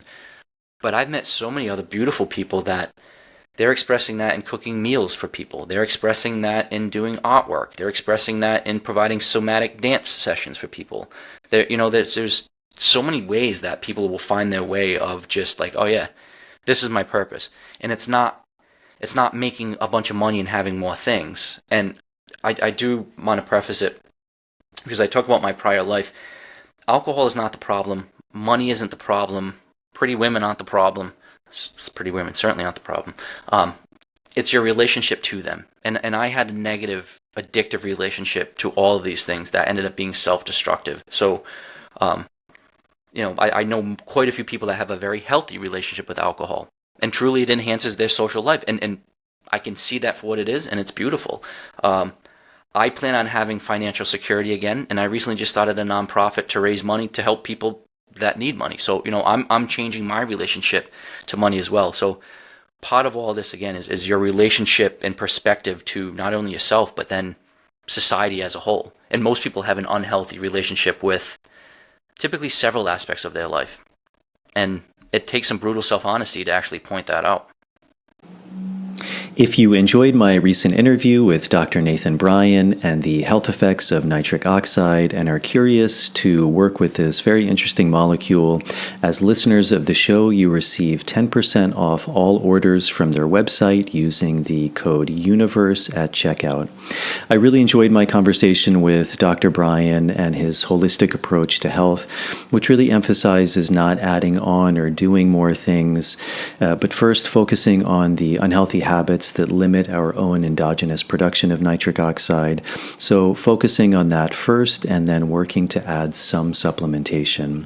I think he's doing really good work and is very much in alignment with my own philosophy. So check them out, and I will put a link to their website and the discount code UNIVERSE in the show notes. Yeah, it's interesting. Even in my work, a lot of the initial and the foundational work is actually about relationships, and I think that can be very confusing to people who are coming and looking to traverse all of these realms and dimensionalities and have these experiences, but then they're told that actually first you have to go into the relational realm. I just paid $5,000 for this. What was that? So you started working with mushrooms, and you said that kind of opened up a box for you of these areas that you needed to look at, to acknowledge, to work on. What was that process like for you of working with DMT? You started with smaller doses, or you went head in? Like what was that process like for you? So my first day with DMT, and I would like to explain it because it was pretty intense, but there were some aspects of it that were, I think, important to share with your audience. And then how I've refined that protocol to how I would share it with you, how I share it with people that I hold space with, and how I would recommend most people get introduced to this molecule. And it is not the way I did. Now, I was in a space where I was not looking for fun. I was truly looking for something to save my life. I was looking for answers. My buddy knew that. I knew that. If I truly went into that day being like, this could very well be my last, and if I don't get something, and I had no idea what it was. I'm not religious, so I wasn't like looking to connect with Jesus or Allah or Buddha or any specific entity. I wasn't even at that point necessarily spiritual, so it's like, oh, I need to somehow vibrate free and get my soul out. I had no idea what I needed. I just knew that I was at a space that, now with the shroom work, I realized really what a jerk I was. I need something. And my first experience with DMT, so this is smoking it. I had a rig pen where it had a crucible where you could put the crystal in it and then just hit a button. And that's important because it is difficult if you're getting deep into it to be able to hold a lighter to a pipe. So these battery pens and rigs can be really good for microdosing, but then also a really safe, easy way to be able to utilize it. But so I mentioned how I did about, and I think it was 8 sessions that day for collectively about 50 hits. But the first and the last session are the ones I'd like to pull apart. So that first session, Sorry to interrupt. This was on your own, or you were being guided through this? I had my friend there with me. And really, all he did was sit there quietly with me, energetically, make a comfortable space. But this wasn't having him be there to integrate what happened when we came out. It wasn't, all he really did was just, I knew he was there. So if there was a fire, if somebody knocked on the door, if, his presence was enough for me to feel comfortable. But good question. And I would recommend having somebody to hold space for you. And now I've learned really the importance of that. But the very first inhale, the very first taste of it, immediately it felt normal, it felt natural, it tastes like something that I had experienced before, and it very, very distinctly brought me back to when I was a youth. I've said before, maybe around like 12 years old, and I remember distinctly going in the basement stairway at my buddy's house, going down into the basement, and again, I don't know if it was they had acacia wood as paneling, maybe there was DMT down in the basement, I have no idea what it was, but it was very, very remembering of being at that moment in that hallway. I've smelled and tasted this in my mouth before. And then there was a nasal drip sensation that happened. It wasn't snot, it wasn't tears, it wasn't mucus. It was this very, very clear, distinct nasal cavity drip and taste. And now, after doing DMT hundreds of times, I realized that was, like now that when I do my holotropic breathing and I induce my own natural DMT, that is definitely what you're tasting. So, and we can get to that once you start doing these meditations, you will taste DMT dripping in the back of your throat, and it's a very, very clear, distinct flavor. But I mention that because distinct from, I think, some other psychedelics is with DMT, again, it felt normal, it felt natural, it wasn't scary, it wasn't similar to LSD or shrooms where you feel like you're being poisoned and you feel this wave coming on, and it's kind of like, oh shit, like I've got to hold on, the psychedelics, the poison's taking place. DMT did not feel like that. As much as your senses were buzzing and being hypersensitive, it felt like the veil was being removed. It felt like my senses were being more refined and true, not altered or drugged. As much as there was chaos and movement, it felt like I was actually seeing the universe for what it really was, not through the filter of a psychedelic, which, when you're on shrooms or LSD and you're seeing whatever, a whale go by the wall, and you're like, oh, well, clearly on shrooms there's not a whale on the wall, but I see one. It's a different sensation in DMT where you really feel like you're seeing the reality of what it was. But in that first session was only 2 or 3 hits, relatively mild, no breakthrough, no entities, no download. It was really just, oh wow, this feels comfortable. I feel safe. My body as a vessel, I knew could handle the vibration of it, but it was just cool sights and sounds, no epiphany, no life-saving thing, and that's why I was there. So the beauty again of smoking it is it only lasts 7 or 8 minutes. You come back full lucidity, no hangover. You can integrate what happened, and then if you so choose, and again beautiful in a therapeutic sense, then you can go another session and push it, come back, push it. And I did that another, just say an hour and a half or so, and another 6 sessions. And each time I pushed it a little further, but all it was, and not all, it was beautiful and profound, but all it was more increased sensory overload. So, if you were in this IMAX theater, or like in Vegas, they just have that new sphere. And I haven't been yet, but I can imagine, imagine like being in that sphere and just everything is going chaos and all the sights and sounds and everything's moving and morphing. It's a beautiful experience. But again, I was depressed, suicidal, and I needed to figure out some crap. So yeah, this is great, but again, not why I'm there. So that last session is the one that was different. And anytime you're going into psychedelic space, obviously have respect, have reverence, give your prayers, do whatever your subjective routine is. But on that last session, I truly pleaded to the universe. I begged. I was like, please, like, thanks for the sights and sounds. This is awesome. And at this point, my buddy's looking at me like, dude, you just took like 40 hits. Like, what do what? Don't hurt yourself. Like, what are you trying to see, or what are you trying to learn? And I didn't know. I just knew it was more than just sights and sounds. Like that's clearly not what all these people are talking about when they do DMT. There's got to be something more. And that last session, I truly pleaded with the universe. I said, please show me something. And that last session, I took, 5, 6 hits as deep as I could.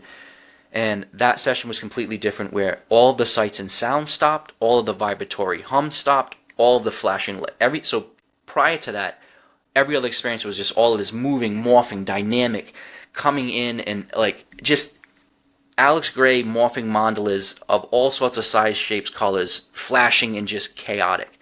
That last session was just the opposite. Total blackness, no falling into a pit, no ascending into a portal, just suspended in black space. And that's when I got that conveyance of information. Now, was it a download? Is it a DNA upgrade? People use really colorful ways of trying to describe this. But what happened was I got in an instant of an instant, I had all those proverbial dots connected, and then, connected, shattered, connected, shattered, connected, shattered, connected, shattered, to the, hey, stupid human, this isn't the point, we can do this forever, or you can just shut up, wake up, be here now, and enjoy the space between the beat. And all that happened in a split second. And I came out of that last session, and as soon as that kind of epiphany happened, as soon as it was just like, you get it now, I just came out, like the sensation stopped. I was just, in a crumbled mess on my friend's floor, crying, just being like so grateful to now it wasn't like, oh, like my life is fixed. Again, just the opposite. Like, oh shit, I got a spotlight shine on everything.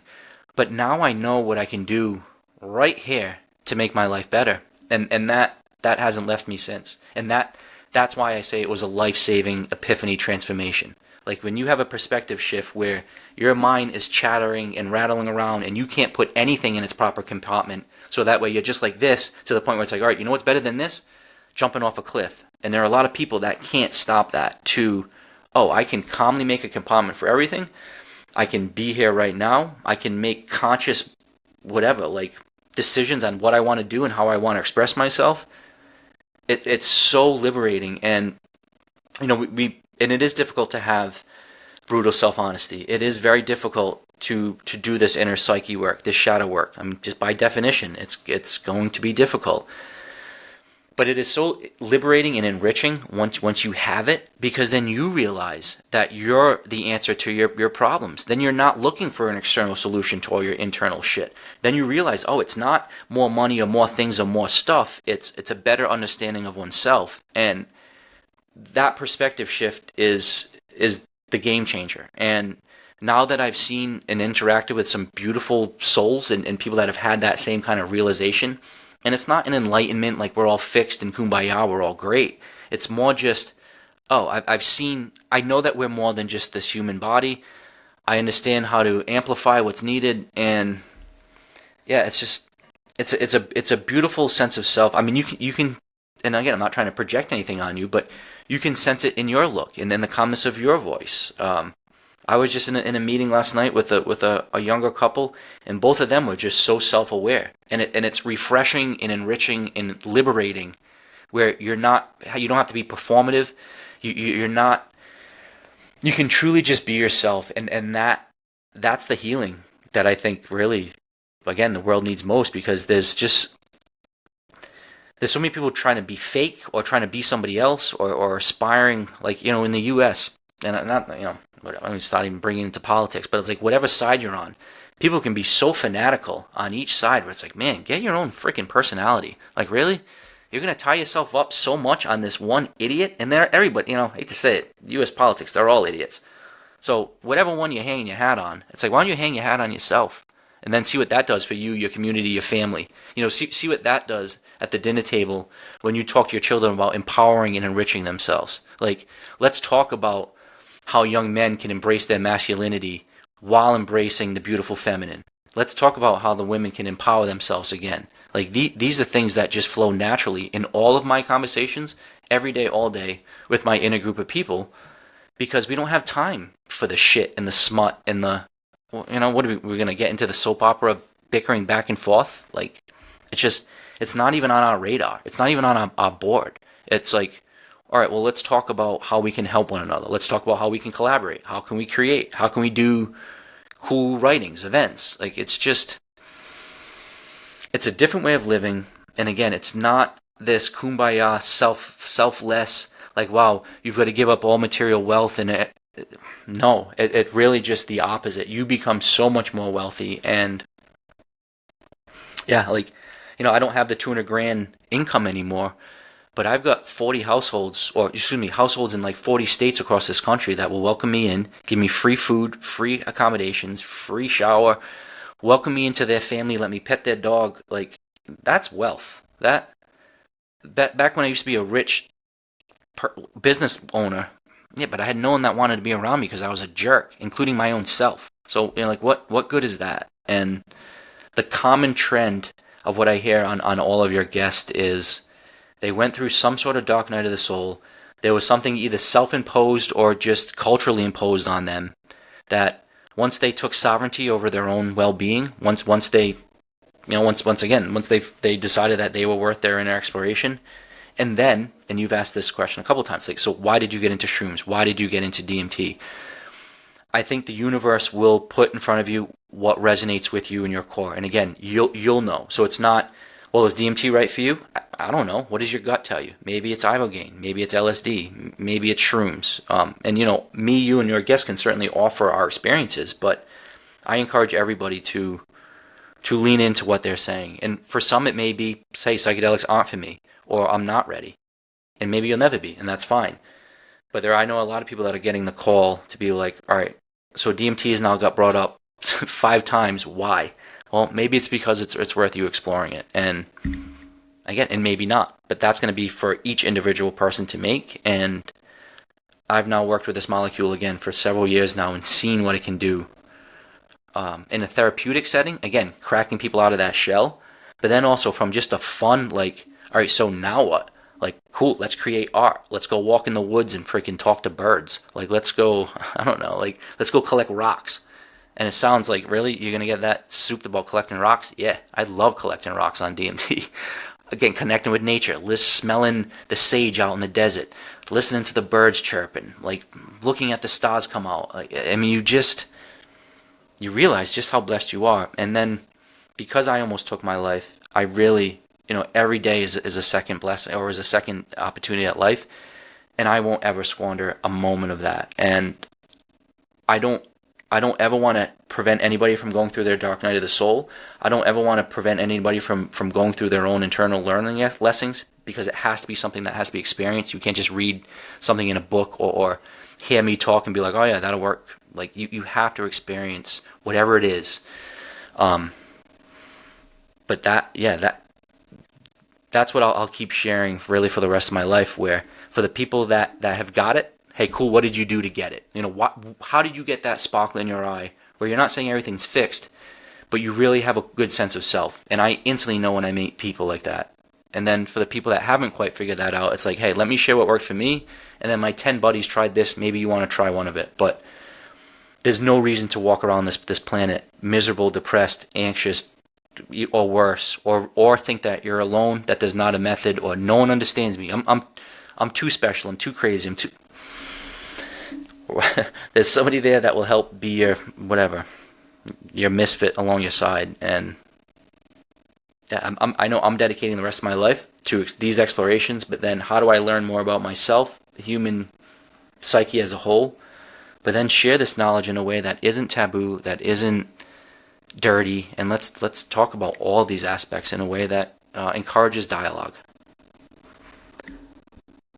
As you said, DMT being endogenous in humans, I would imagine in animals as well, certainly mammals. But it's also it was kind of discovered, or it's been said that exists in the plant kingdom and in traditional practices. You mentioned ayahuasca. You find it in yopo and wilca. So there were traditions around that. Are you familiar with that process of like how they found that, how they isolated it, like how it's synthesized or extracted now? You mentioned that you worked with it in this pen. Like, how is that taken from nature, from the plant kingdom, and then you mentioned like mimosa, for example.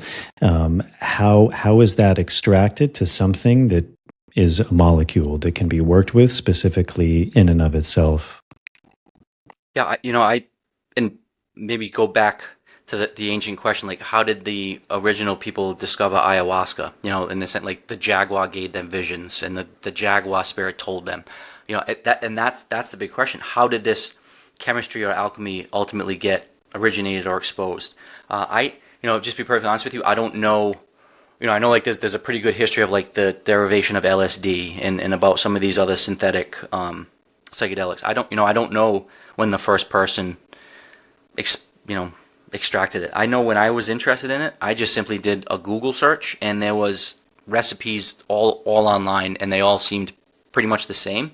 And really, when we talked about either making crystals to smoke or making it in a brew or a tea, the brew or the tea is simply that. So super easy to extract it. All you really need to do is take the bark, like you would any way of making an infused tea, whether it be with tea leaves or any other plant product. Literally just boil it. Not boil the crap out of it, but boil it pretty well to extract the material out. Reduce it to a concentrated strength that is appropriate. So you can turn a gallon into a cup. So you can't just say, well, a cup of tea. Well, how much? A cup of the diluted tea or a cup of the concentrated tea? But that process of just brewing the bark to make a drink and then adding different MAOIs. So yes, the ayahuasca vine, but things like turmeric, black pepper, all of those have MAOI characteristics where I would recommend exploring it.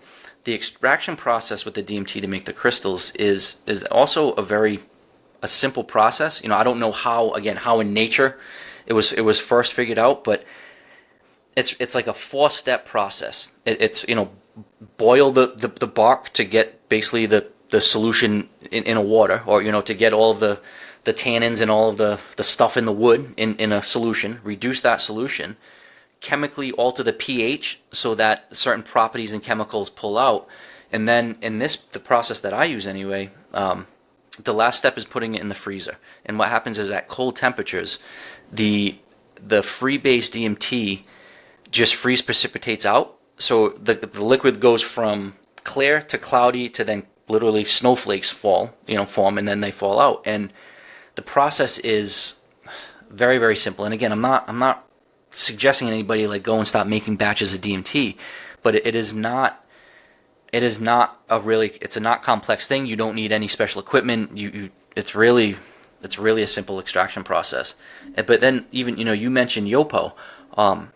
The first time that I got exposed to 5-MeO, I thought, and incorrectly, it was either you had the option of synthetic or the toad venom and the bufo. Well, when I first got exposed to it, I was told that this was derived from Yopo seeds. And I've now been able to have both MeO from Yopo as well as synthetic. And not so much difference in sensation, but like the Yopo, it tastes better, it's earthy, it has a really nice, hearty, grounding flavor to it in your mouth. And, I'm wondering, so I've never extracted 5-MeO from Yopo. I would love to, and it's kind of on my short list. But then also, what other plants, and that's why I'm really interested in expanding this conversation too, because I know I have so much to learn. I mean, my first crack at trying to make DMT with Mimosa hostilis and then a couple other plants all worked wonderfully. And yeah, so what's next and what else can be pulled out of it? Not sure, but that's why I think there needs to be conferences. Let's have events. Let's have gatherings. Let's have botanists and herbalists come in and really understand, what are we doing with these plants? How do we find, like I used to be a landscaper. So we would work with, and when you get in the Mimosa hostilis, it basically looks just like mulch, just like you'd put in your garden bed. So I would be working as a landscaper, and I'm spreading cedar mulch and spruce mulch and hemlock, and I'm smelling this mulch, and it smells very similar to the ground up Mimosa hostilis. And in my mind, it's like, well, not in my mind, like I do want to run that DMT extraction on hemlock, on cedar, on plants that have similar properties to the Mimosa hostilis, because I'm quite convinced that you could probably extract this from a lot of plants in high enough concentrations. But yeah, the process is for the tea that you're going to drink. It's very simple, just boiling like you would any other tea. With the actually pulling out the crystals, it's a very surprisingly simple 4-step process. You mentioned this idea of, it was interesting because this initial experience you said of connecting the dots and that you saw that it was actually more the space in between. But then I think we're often left with a resonance of that. And it feels like there's something in your journey that is about connecting the dots in the way that you said, like, understanding these cultures and how they were working with things and what's the connection, or with cold plunge or sun, all these things. I think there's a beautiful curiosity there. What are some of the things that you've through this work of psychedelics that you found about these ancient cultures? It's something I'm very fascinated in. It's something I've touched on in the podcast some, but not maybe a tremendous amount. But there's even these old adages, which is to truly understand the present, you have to understand the past. And I think we live in a society where we disregard the past quite a bit. Even if you think about elders and the knowledge that they hold, and even these plants are our elders. I mean, we exist because of plants, and so there's a deep wisdom there, a deep knowledge, but it does seem like, I mean, even in our Western medicine, like, you know, again, there's many directions I could take this, but for example, psychedelics, that word psyche, it's the same root word that we speak of psychiatry or psychology from, but we usually think about it in terms of the mind. It's a study of the mind. And yet the Greek root of that word means something more like spirit, or that this connection between the body, mind, and the soul, which isn't really how we think about the psyche today. So this was deeply ingrained in ancient cultures, the cultures that most of us originate from in the West, the Greeks, the Egyptians, depending on your cosmovision. What was before that, the Atlanteans, again, that may sound a bit out there, but, certainly I think our view of the cosmology of the world is shifting as older and older things are discovered. But what is that journey been like for you? I think it's very interesting, because I think for some people, psychedelics very much opens that realm, a deep curiosity into who and what was before us. But what is that curiosity, and what are things that you're discovering in that journey of yourself?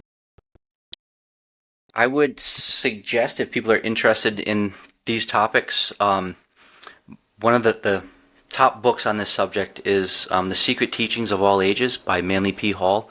It's like a 650-page thick book, but it really breaks down a lot of these ancient teachings, from Kabbalistic teachings to the derivation of tarot cards to Freemasonry, and really in a methodical way of breaking it down.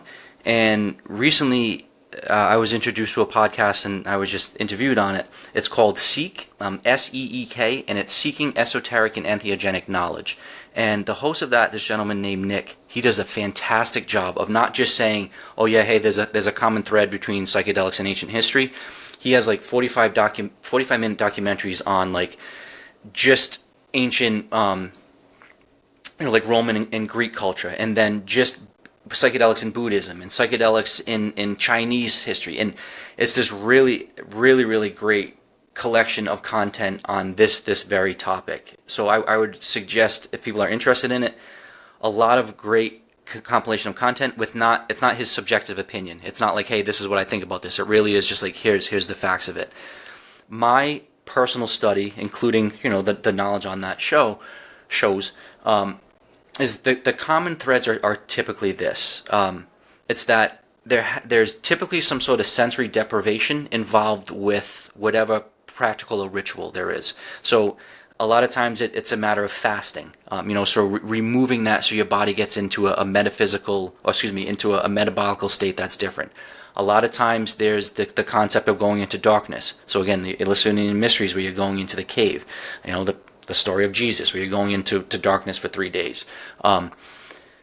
Again, that does something physiologically to you, and being from somebody that did a 100-hour darkness retreat, and somebody that did long fasting, those things do get your body into a heightened state. Another common thread is that they are adding something, whether it be soma, whether it be kykeon, whether there's all of these ancient substances and no one really necessarily knows exactly what's in it. People are talking that the derivatives of LSD and things like that. But like acacia wood's constantly referenced in a lot of these things. Purple fluid is constantly referenced in a lot of these things. And actually, there's a good book called The Chemical Muse, where it was a gentleman's PhD thesis on all entheogenic use back in history, and that's the common thread. So sensory deprivation, removal of outside noise, understanding, or typically in addition of some sort of catalyst to get your body in a hyper elevated state. Normally, that knowledge is held by a certain group of trusted people, whether they be shamans, priests, the elders.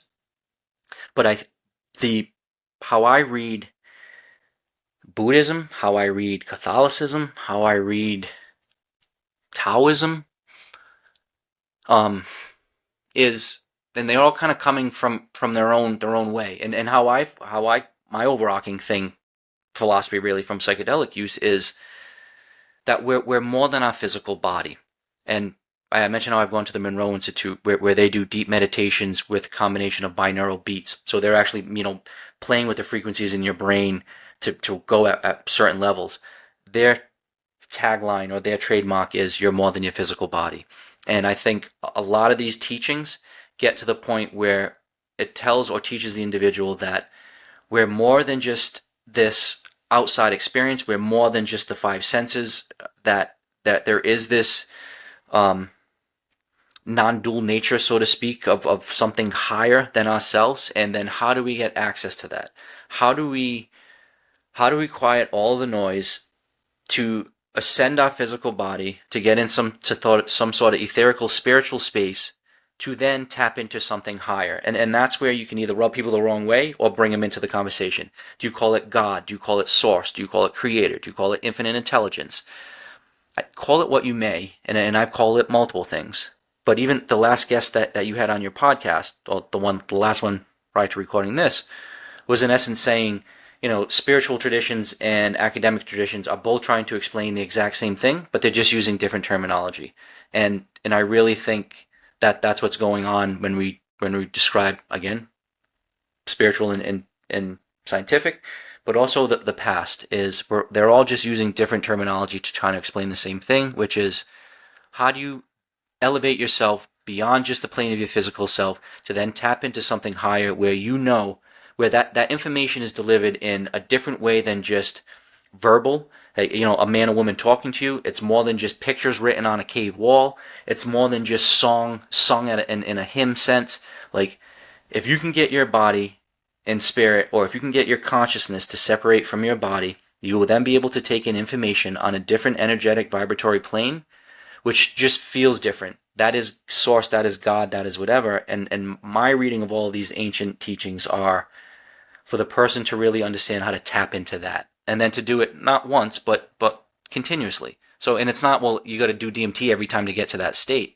Like, now I can get into a vibratory DMT blissed out endogenous state in 3 minutes, 2 minutes. Like, I'm there. And that I think ultimately is the goal of all this, is once you've seen it. So once you've experienced it once, and that really is what has to happen, is you can talk to somebody about seeing a ghost or about seeing an alien, and I go, maybe we're going fringe here, but like, until you see a ghost, and then or until, these are these experiences where once you realize that you're more than your five senses, and then once you've learned, like, oh wow, my physical body is so much more, and then my spiritual body is so much more, and then I can tap into something so much greater. You do that once or twice or 5 times, or in my case 100 times, you have no question that there's something greater than. And then that knowing of something greater than is, I think, the common thread of all these ancient teachers. And they all term it different things, and it could be a serpent god, or it could be Athena or Apollo, or it could be something Taoist where it's really no thing. It's just whatever, go with the flow and ride down the river of life. But all of those require ascending and separating your physical from your spiritual, and then having a good understanding and dialogue with those psychological inner parts, the IFS parts. And they all have, whether it's sitting under the Bodhi tree for a week, or whether it's going to a mountaintop, or whether it's doing some sort of fast to pilgrimage, to Mecca, they all have the same, I think, modality, which is humble yourself. There's something greater than, and tap into that. And then when you do that, you empower yourself as an individual and reaffirm the something greater than. And it's this perpetual cycle. That would be my common thread. And then really so I just recently got exposed to float tanks. So, it was a 90-minute full immersion, sensory deprivation float tank experience. Very, very curious to explore that further. I think there's a lot there to, that's common to all of this. You spoke about this interesting idea of this increase in sensitivity. Is that something you would attribute to your work with DMT? Because I think that's a very common thread that people experience when they they do begin working more deeply, especially with one thing, is an increase in sensitivity, an increase in perception. And it's also interesting. You said this idea that these states that something like DMT can put you in is there's more information there, and that's a very old way of seeing the world. That often it was said something like these spaces are more real than the real world, because the real world is what we, and this is where I think our cosmovisions, our worldviews are so fundamental in literally how we see the world, because we usually in the West, we define reality as what you can smell, what you can touch, what you can hear. And so anything that's beyond that would be deemed unreal. And yet, I think what a lot of these traditions are pointing towards is that there's something that's beyond necessarily those base levels of sensation that can be accessed through many different means that you spoke of, but in this case was DMT. So was that something that you kind of came to or discovered through this continual use of DMT? Yes. And you reference, and you said more real than real as I was writing down more real than real. So I think anybody that's interested in DMT, the gentleman that probably the biggest name in it from a research standpoint is Dr. Rick Strassman. So he's the one that wrote The Spirit Molecule. He did his research, I think the pivotal research in DMT in the mid-90s, and I believe he had 60 volunteers during that prolonged multi-year test, and one of the common statements that came from those volunteers were that very sentence, more real than real. They came back with fully convinced that what they experienced was a real dimensional space, that it was in fact not only real, but again, realer than real. And I remember reading that being like, what the hell does that mean? Like that doesn't make any sense, more real than real. Now, going into that space hundreds of times, I think I can maybe describe it in a way that you won't understand like what that feels like or what that looks like, but maybe you can be like, oh, I understand. Where I mentioned the concept of my overall philosophy, how we can take our normal five senses and increase them drastically. And that's normal, that happens through non-psychedelic states. But then also how you can add on all these other different modalities. So you're absorbing information telepathically.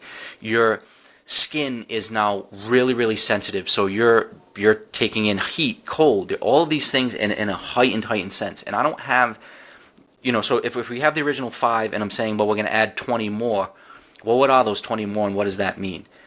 You see lights differently. You see new colors. And I actually write down in one of my books, like, I'm very articulate, and then I'm like, and I saw new colors that weren't there. There's really no other way to describe it. Like they aren't there. So how is it more real than real? I use the analogy of in a normal 7-minute walking state, you're doing whatever that action is, whether it's laying there in bed just doing a trip or walking through the woods. In a normal walking state, let's say with your normal 5 senses at the normal level, you're going to take in 100 data points. Well, if you go into the DMT space and then do that same activity, that same walk in the woods, not only are you're going to have the original 100 data points from your sight, from your sound, from your touch, all that is still there. So the tree that you see in your normal senses, the tree's still there. The ground is still, like, the 100 data points of the real life are still there, but then you have 1,000 new data points from the vibration of the trees, the sound of the mycelium of the mushrooms coming up from the ground. Each bird chirp, you actually know now what the bird songs are. And, I'm being hyperbolic and trying to, be colorful here, but you walk through that same experience, and you've got the same 100, but now you've got 1,000 or 2,000 or 3,000 more, and then you'd be like, well, what are they? It's very tough to explain unless you've been in that DMT space. It's like, well, and a lot of that too is synesthesia, where these senses mix. So you get to smell a color, you get to taste a sound.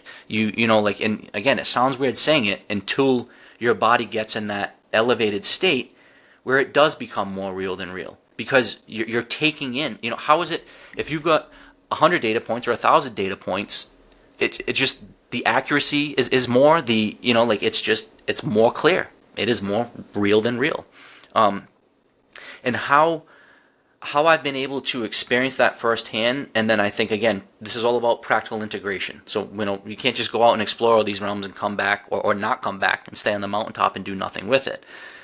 One of the exciting interaction with DMT, and please understand, I have no desire just to parrot people what they say. I am not trying to convince people what I've experienced. I'm not throwing buzzwords around just because they're being used. The common term about insectoid beings or mantis entities in this DMT space, I think that can go along with like Jungian archetypes, where there are just some categories and ambiances and flavors of interactions. And the insectoid mantis interactions certainly are their own unique perspective. Now, are they mantises or insects? That can be whatever, disputed. There's something in that space that has that feel of tall, skinny, multi-appendaged thing. Those insectoids in the DMT space, and I've had several interactions with what I would consider them, are kind of like the mechanics or the engineers in that DMT space. And every interaction that I've had with them they're coming in and showing me how to use my human body to its fullest potential. So it's like they've got the guidebook and the handbook on the human body. And I, as a stupid human, only know my 5 senses, and I only think they can go to 10. Where these entities go in and tell you like, oh, you can dial those way, way up, but then let me teach you how to be telepathic. Let me teach you how to pull in vibrational energy on your skin. Basically, they teach you, and sometimes it's experiential, like, come into your body and you feel how to pulse blood properly. You feel like, oh, that's how you move cerebral spinal fluid. Like, and I know this sounds crazy until you've been there, but like you can hear the synapses in your brain firing. You can, like, they allow you to really be like, oh, this is your full body. And the analogy of like a car, you may think you're just driving a 100 horsepower go-kart with no features, where you really have a 1,000 horsepower supercar with nitrous and rocket fuel and all these extra features. You just need to know what they are. And I mentioned how all of these things have to be experienced. That's one of those, like, when I go into that space and I see how elevated my physical body can be, how hypersensitive all of my feelings can be, how I can see way beyond the normal spectrum of colors and shapes, you don't forget that. You can't forget that. So like I take that back into my normal walking state, and not that every day, all day I'm walking around in this psychedelic thing where I'm seeing things through an Alex Gray mandala lens, but I know that if I need to calm myself, I can go and do a little session. I know that I can perspective shift things to turn from dark to light, or from anger to bliss, or even just, hey, that's some bad group of energy, I'm going to go towards the good group of energy. And you do that for a day, and then a week, and then a month, and now I'm several years of living like that, of knowing what my increased sensitivity feels like, leaning into it, and then having it reaffirmed and confirmed again and again when I go into these spaces. And then, more as important, when I come back and share these experiences with other fellow psychonauts that have seen similar things, or I've held space with them and seen them see it in firsthand themselves, and they come back and say very similar things, that oh wow, like I never realized how freaking powerful I was. Oh, I never realized I could sing if I did this with my lungs to hold more air. And maybe, again, a practical example, but that could be something as simple as like, oh, that's how you breathe. And most people don't even know how to breathe properly, and until you consciously focus on breathing for, an extended period of time, because that's what you decide to do because it's important. It's an interesting topic, and especially because you brought it up, and I think it's very interesting that you have a background in entomology, the study of insects. Without getting too much into it, I lived in the Amazon for a long time, the Amazon rainforest, and so I was doing a lot of work with ayahuasca, and the insects I found very fascinating. I mean, there's a whole world there. There's a whole teaching, a dance, a beauty, a ferociousness. Anyone who's lived in the jungle knows the power of termites. They become some of your biggest enemies and your biggest teachers. But I found it very fascinating, and at that time there was very little information out there. But I found it very fascinating that very often I wouldn't say very often, but it would come in my ayahuasca visions, we could say, was mantises, praying mantises, um, and they felt very evolved. They felt like very old, wise teachers that were imparting information. It's very fascinating. I find now that kind of symbol is experienced by many people through the use of DMT and not just ayahuasca. At the time, it made sense to me in the sense that I was in the jungle. I was going back to that idea of relationships. I mean, I had relationships with these mantises, so it didn't seem strange that they were coming to me, although they also felt very otherworldly in a way as well. It's a topic that's getting a lot of, I think, traction now, is this idea of these mantises, or these DMT elves, as they're kind of loosely called. What is your feeling on that, as someone who has been in these spaces, who's probably talked to people who've had similar encounters? Um,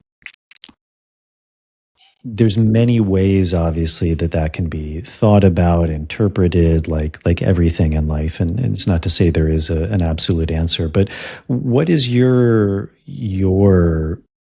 and it's not that you have to have an understanding, but what are, when you hear that, when you see that, these kind of commonalities that people are experiencing, what do you take that to be? So before I answer that, I'd like, you mentioned how you spent some time with insects and about their ferociousness, right? And how, like, to sit there and truly like Walden by the pond type thing, and watch an ant colony. So yes, the ferociousness and the efficiency in their collecting, or how they attack prey. But another thing I was really fascinated with insects were the colony insects. So you mentioned termites, ants, bees, like, so the colony and the altruism. So yes, there's this ferociousness, but also there's this innate altruism where they put the betterment of the whole above themselves. And I think there's something to be learned too about efficiency in predation and ferocity, but also this innate altruism to protect the neighbor and the community. There's a lot there on a really deep philosophical level that we can talk about altruism and colony insects. And then you mentioning Absolutely. about Absolutely. your experience with ayahuasca, and how now it's like, not now because of talking to me, but how there were some insectoid-like interactions. And I was recently on a podcast with this woman who had this profound interaction with what she wrote in her journal as the doctor. And that's how he presented himself. But in her journal, she drew his head, and it was a triangle mantis head. And like, she broke it out, being like, "This is look, and to look, it's like, no, that's a mantis head." So that's that archetypal. Like, is it really a praying mantis that's going around, and is the archetype in this space? No, but how is it that I'm saying that that's what I see as a trained entomologist? This woman said she had the doctor who had a triangle head that was mantis-like, and then again, being in the jungle, you're getting some mantis-like type stuff. So again, there's that. Why is this overarching flavor and theme there? And it's not, they're not parallel, but same thing with demons and angels, with aliens and whatever. It's like, why are these themes consistent through history of mankind? And I think it's because, and to answer now the question you asked, are these real or not? And I think in essence what you're asking, like, is the hard question of consciousness. Is consciousness something that is outside of us, and we as humans in our brain are filtering it and receiving it? Or is consciousness produced in our brain and we're projecting it?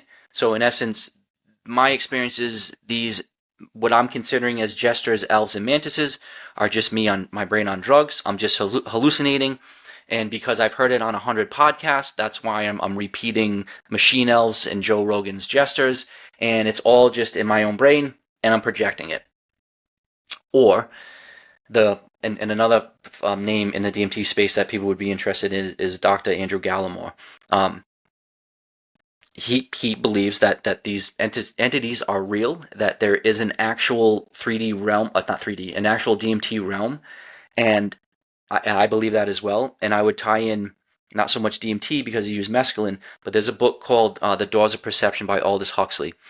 He's one of the the OG writers in the psychedelic space, and his concept is that the brain is in essence a reducing valve, and that there's just so much information, and I agree with this, whether it be microwaves and different just spectrums of electromagnetic waves that we already take in, but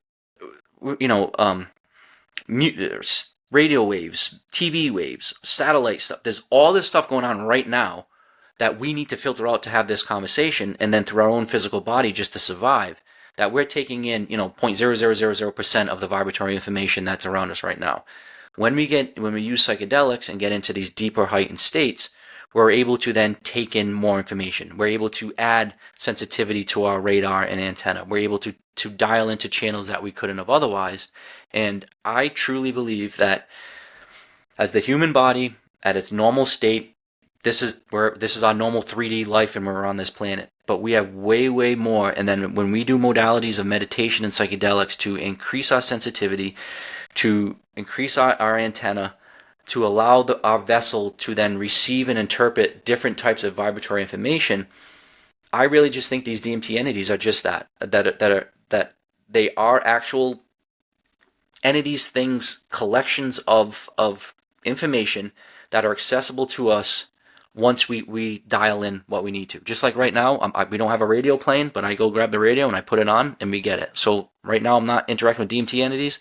I go grab my pen, I blast off, and now my body's like this, and then they can interact. And I do believe that the DMT realm, and not that it's specific, so to speak, to DMT, but that is a frequency and energetic imprint that is very distinct, that is real, that is there. And I think that's one of the main reasons why I like the DMTX studies, so the extended state DMT, where they're doing intravenous drip to keep people in these states for extended periods. The purpose of that is to, and they kind of word it as such, to go in and kind of geographically map these areas. So if we're all going in and kind of saying similar things, maybe there is something that we can take back to try to map out this space. Now, and I'm not necessarily convinced they'll be able to do that, but there is something there. And again, not only the stories that I read about and hear on podcast, but more importantly, the ones that I have with personal friends as we're just driving to the grocery store and there's no one around, and it's like, Adam, you wouldn't believe this, and it's like, oh no, I would. And it's like, the stories are too common, too similar, and are coming from people that I respect, and again, that match my own, for me to say that this is just, we're all just having the same hallucination. We're all just, well, we've watched too much Joe Rogan, so we're all saying machine elves.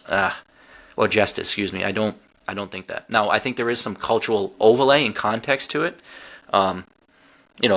Like aliens are big right now. I don't know. Are aliens the same thing as DMT entities? I'm not suggesting they are, but I think there's something even there too. Like, if people can energetically increase their sensitivity, they're gonna receive more stuff. And now, what we call that more stuff is open to debate, and I think that's where maybe there can be some pushback when we talk about entities, or even just differing opinions, because I don't think we'll ever be able to prove it, and I certainly don't be like, oh, I definitely have the answer, but and maybe the fact too that my entity interactions are maybe 10% of the times I go into DMT space, so they're certainly not common for me. They're certainly not 50-50.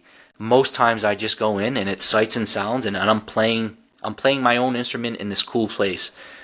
When those entity interactions come about, it's not to say that it's serious and I snap up real quick, but I know that, all right, I'm going to learn a lesson, or a lesson's going to be imparted in me, or like something profound is going to happen if the entities are here, and I don't fear them. I lean into them. Just be honest with you, I haven't had an entity interaction in months, and I can't wait for another one, because sometimes they're terrifying. Sometimes they're like, oh shit, what's happening? But every time I come out with a better sense of self, a better knowledge of myself, or even just, wow, that sparked a new question. Let me go down this rabbit hole to figure out why. And I've now learned and leaned into, typically those interactions hit on very intuitive aspects of myself that need exploration, that wouldn't have been exposed if those entities didn't expose them. So I've learned to, there's real power there in what they're exposing. Now, are they just holding a mirror and reflecting back on me, or are they bringing the message? I'm not sure, but I've learned to lean into whatever they've been telling me. It's very interesting. I mean, even in that specific example with the mantises, being someone who studied insects, do you think there's something specifically in those insects, in that specific insect, that's there to teach? I mean, because it could be seen that these are portholes into another realm that also exists in this realm. I mean, we know very little about the ocean. We know probably very little about the insect kingdom in what's possible to actually know. And so do you think those are gateways to an expanded state of seeing and knowing?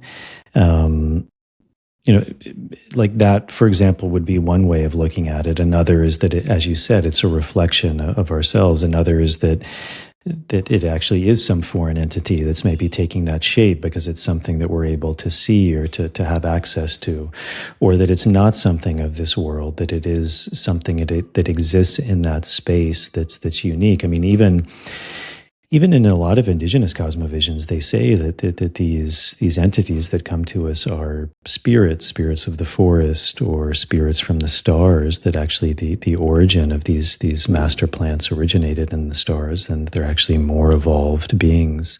So obviously there's many ways of looking at that. And again, I think you gave a very good answer, but anything else that comes up with that? Because it just, for me, it's very interesting that you study insects. And is there anything about the mantis that you find, because it's very curious that Yeah. it's coming in that form?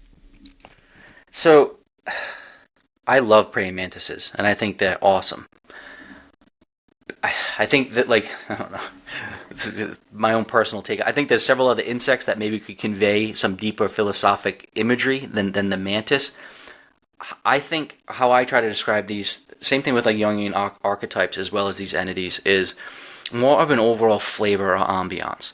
So, when we talk about like the jesters and entities, my interaction with them, the jesters or the machine elves, are typically they're smaller in stature. They're more like round or square. They're typically multiples in number, so there's a lot of them. And then that, and hence the name elves or jesters. They're typically very loud and rambunctious and constantly moving and very like welcoming and like the welcoming committee, like, yeah, come on, come to the back of the house, let me show you around.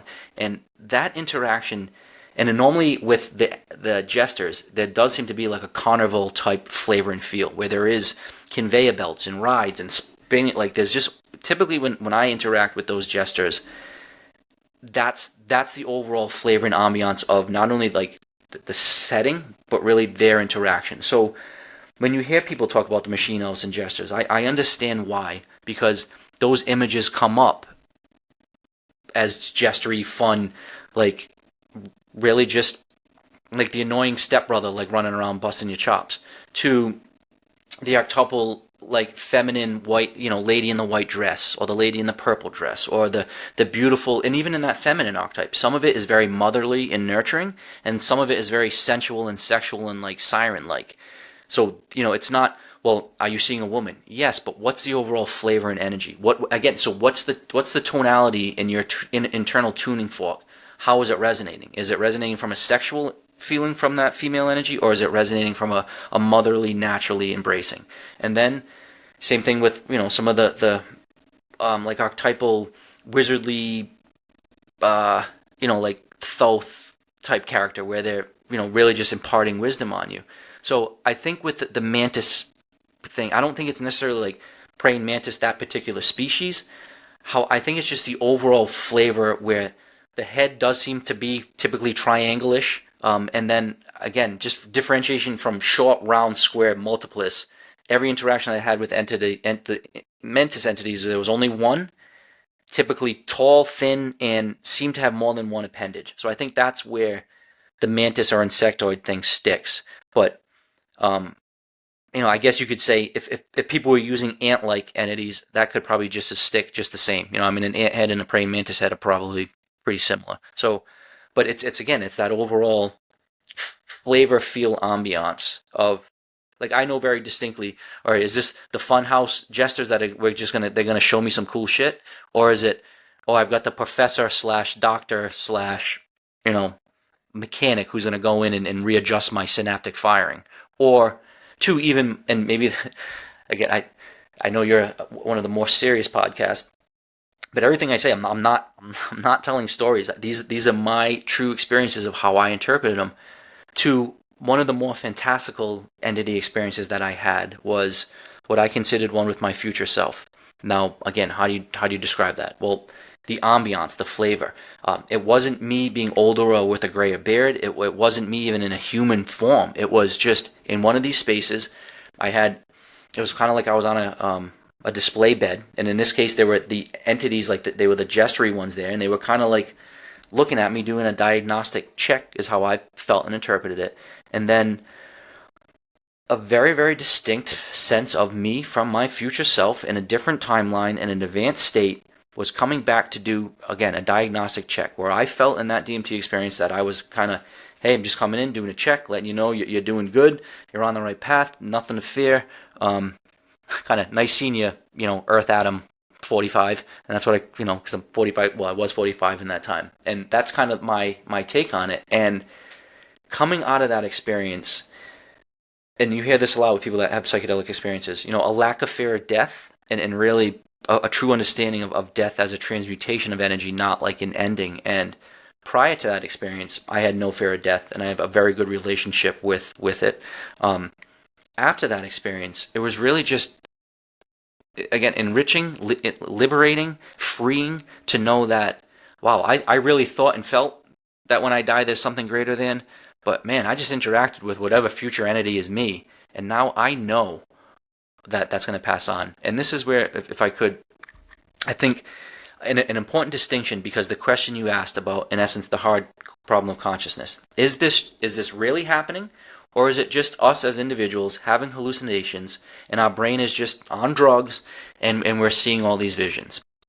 I don't think that question can ever be maybe definitively answered. Obviously, I have my opinions on it, but I really don't care, and I don't think it matters. And I say that because to the veteran who lost his whole platoon or whatever in a raid and doesn't know how to put together the death of his 10 closest buddies, and he does an ibogaine session followed by an MEO session, and now he can put that into perspective, I don't care if it was hallucinating or not. Like, that saved this man's life and now he can live. Or to the mom that has postpartum depression who needs to figure out something to have that perspective shift, to put a new compartment in her brain, to realize, all right, what's it mean now to be post this?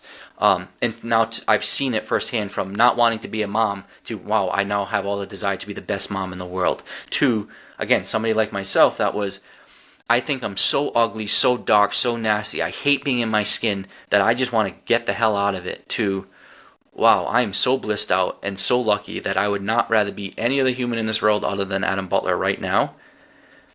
Like, those are real life transformations. Those are real life-saving things that happened. Those are real life, like, a human looked at me dead in the eye and looked back at me and said, Adam, you're worth being on this planet. I love you. I see you. I hear you. Maybe psychedelics can help. Maybe just a hug will help. Maybe Jesus will help. Maybe Buddha will. Like, and again, it's not, you or I aren't going to tell somebody what's going to work for them. It's finding it for ourselves. But that practice is really where the magic is. And again, I don't need to be proven right or wrong. I don't need to have the hard problem of consciousness answered. I don't need, like, Gallimore thinks one thing, another gentleman, Carhart Harris, thinks another thing. They both make their point, I think, very, very well. I don't need to know which one is right. I know that, like, last month and then this next month, I'm going to be sitting with people that I will probably see life-saving transformations, that now they can go home and be a better wife or husband. They can now go home and be a better whatever. Like, that's the power of this. Yeah, you have life-changing epiphanies and perspective changes, whether they're whatever. Again, whether they're just our brain on drugs and all of us are talking about wackadoo stuff, maybe, but we're not harming and hurting ourselves anymore. And it seems to be a very common story of sharing love, light, connection, community, empathy, understanding. Again, I think a perfect time for you and I to talk. I was just in a ceremony with about 20 people, so diverse, from every color, creed, race, from 20-year-olds to old matriarchs, and to sit in that room and just see all completely unique personalities, completely unique positions in life, all at different periods in their own personal growth, but all swirling in this love and light and understanding and desire to help one another. And I just sat back, and one of my books is called Alchemist of Tears. I do cry in a positive way every day. So for me to say I sat back and cried, isn't, anybody that knows me, like, yeah, no shit. But I really just sat there against the wall tears in my eyes, looking at a room full of 20 people that were just strangers a few hours ago, to now everybody holding each other in this safe space where everybody could be held, seen, loved. We all left healed from that ceremony. And was it healed because some people took shrooms and some people tried DMT and some people didn't do anything but just sat in the energy? I think it was a combination of all of it. But I think the big part of it was a desire for humans to get together and share that communal experience together, which again ties into my passion for history, for esoteric knowledge, because a lot of that is lost, where there was this sense of community, there was this sense of tribe, there was this sense of let's hold space together. And I know from my personal life, from being 40 years old to doing nothing but try to make money, rat race, keep up with the Joneses, things, compare myself to other people, to now, 180-degree difference of basically all of those things, and to understand, well, this sense of community is where it's at. And then by default, you have all the material wealth that you need. So I don't have the 15 houses I used to have, but I have 40 in all different states, because in essence, I've got a free place to stay. I don't have money in my bank account to buy groceries, but I don't need to buy groceries because I have fridges across the country that are full of food where they say, Adam, you're welcome to it. I don't even, I don't have to buy my medicine anymore. It's like the world provides free medicine to me wherever I go, because I'm in this place of sharing and giving. And yeah, that's the hum that I think if everybody can find. Now, it could also be this is my path because of my prior history with money and all of that crap. Somebody could find this, and we need it. Be the entrepreneur. Be the person that makes the millions. Be the, it's not everybody, it's not shame material wealth, or we all find this path of Adam where you just kind of go around saying you're going to share love and light. No, go in and still be whatever, the capitalist leader. Still be the community. This exploration of self will, I think, allow everybody to shine their brightest. And it's not all shine the same. It's not all, hey, let's all become the same puzzle piece. Let's all realize that the corner piece is just as important as the edge piece, is just as important as the piece with a lot of color, which is just as important with the piece that's just a background shade. And we all just need to find what piece we are to that puzzle. And once we own it, I own my weirdness. I own my crazy story. I know my life is not going to be for, I'm one of the weird puzzle pieces, and I'm cool. I'm fine with that. But I'm not trying to make my mom, who's one of the more calm pieces, me, and she's not trying to make me her. I'm trying to make let my mom know that she's beautiful and perfect just as she is. And that's the message that we as healers, that we as medicine people, we as people that hold space for one another, and the way I hear you talk and the way I hear you interact with people, I think you've already learned this probably long before I did, is that's where the magic happens. That's where the beauty happens. And yes, the medicine can be a catalyst.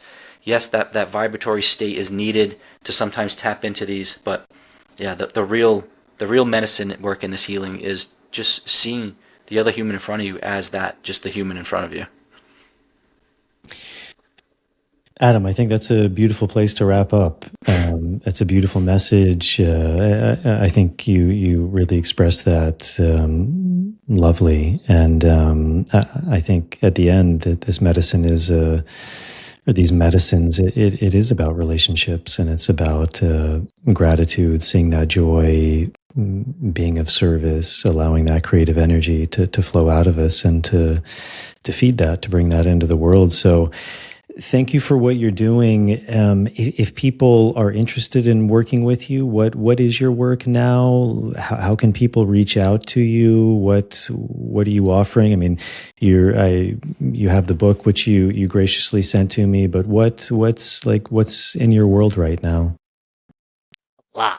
So the best way to get in touch with me, and I am very accessible, from collaboration and sharing my story to, and I say this very sincerely and honestly, if somebody's in a dark place like I was, that needs some help figuring out, hey, how do I stay on this planet? I offer my personal cell phone 24/7, and I love the fact that my life has been enriched by some people actually calling that. So for one, if you're in that space, I'm different on a whole different level, and I will give you my personal cell phone. On the collaborative, hey, let's talk about psychedelics, My email is booksbyadambutler@gmail.com. I offer free PDF copies to anybody that wants my books because, once again, it's the message I'm trying to share, and I love to sell books, but if anybody wants any of these books, just send me an email and I'll happily send the PDF copies. And then as far as what I'm doing right now, I recently just started a nonprofit called the Lift Foundation, Lift standing for Lighting Inner Flames Together. The whole purpose of that is to raise scholarship money for people with suicidal ideation to convert that into self-knowledge and self-love. Now, whatever that means, and that's going to mean different things for different people. Maybe they need money to buy a new set of tires for their car. Maybe they need to go to a psychedelic retreat. But that's something that I'm excited to focus on, is just being able to use my prior business experience and connections with millionaires and billionaires to connect the dots to the people that need it. I volunteer for several organizations that educate people on safer psychedelics and how to use them. I'm also part of a really cool group called the Psychedelic Writers Guild, where it's a group of not underground, but just not mainstream media that's getting outside money to direct the narrative. This Psychedelic Writers Guild is all people that are sharing their true personal stories, and we're at this point where we're growing, we're expanding, we're doing a bunch of events. I'm personally doing speaking events and book tours across the country. I'm open to be on podcast. Like, all these things are all just happening, and this is all relatively new. So this is where I would say I'm surrendering. I don't know what's going to happen. I know I'm going to keep writing books, keep being on podcasts, keep doing live speaking events, keep trying to share my message as long as I feel as though it's landing and being valued. And it seems like every day, all day, my life is just being exposed with just awesome people, awesome experiences, and opportunities to share my message. So, and I say this not in a conceited way. You'll keep seeing me around. I've got so many podcasts booked. I've got some pretty big big name speeches coming up, and I think only more opportunities to get out there, because I'm not presenting myself as the DMT expert. I'm not saying psychedelics are the cure-all. I'm not the magic pill guy. I think I'm presenting myself as the human to human guy, and that seems to be a message that's landing. So whether you like my face or not, I think you'll be able to see me on many more platforms. I appreciate you allowing me to share my message, and yeah, I'm available for a bunch of different ways of collaborating if need be, and I can certainly share that information with you. My books are available on Amazon and where books are sold and all that, and I'm starting my own podcast actually this season. It's going to be called The Spiritual Butler, based obviously on my name, and I'm going to start interviewing interesting folks, hopefully people like you, maybe you, and so I'm going to start bringing this aspect of the psychedelic space to the space as well. So really, thank you for the opportunity for me to present my message on a platform that I know has respect on multiple levels. So I'm really honored. Thank you. Thank you, Adam. We've spoken for over 2 hours. I think we could easily go for another 2, so maybe we can do another round at some point. But thank you for coming on, man. Thank you for sharing and for doing what you're doing. I think these projects you're working on to try and facilitate, ultimately healing and the well-being, the goodness of people, and that's beautiful work. It's God's work, and I think it's usually a sign of a good evolution of someone when the work, obviously, as you said, it always starts in a selfish capacity, not in a bad way, but we have to do it. But then it begins to transmute into something selfless to help others too. So I honor that, and thank you for what you're doing, for sharing, and we'll put a link. Email is the best way to reach out to you if people are interested, you think? Yes. Yeah. And Okay. I'm on Instagram, and I have a YouTube channel. So email, Instagram, or YouTube would be the three best ways. All right, everyone. That's it. I hope you enjoyed that conversation with Adam. Really interesting guy. I think just doing really interesting work, shining more of a light on DMT, the healing benefits, the potential just uses of it and benefits of it. So thank you to him for coming on. Thank you all for tuning in. As always, I hope you're enjoying these episodes, the guests that we're bringing on. If you're able to support the podcast, that's always a really big help. As always, thank you so much to the Patreon supporters. It means the world to me, to us as the team. And if you're able to support that way, that's very deeply appreciated. You can sign up for as little as $1 a month. There's different tiers, and also those tiers give you a lot of really interesting things back: early access to these shows, a lot more bonus material, Q&As. So it's a really beautiful site and a great way of supporting the podcast. And if not, always just supporting with the algorithm. So if you're viewing this on YouTube, hitting the subscribe button, turning on the notification bell, liking the video. And if you're listening to this on Apple Podcast or Spotify, leaving a starred rating and a short review. And then finally, as always, if you're interested in working with myself, with my colleague Merav Artzi, you can find out all of the things I do, the workshops we run, the integration sessions I do, health protocols, all of these things on my website, which is nicotianarustica.org, and I'll put a link to that in the show notes. So that's it for this episode. I hope this finds you all well. Thank you all very much for tuning in, and I will see you all on the next episode.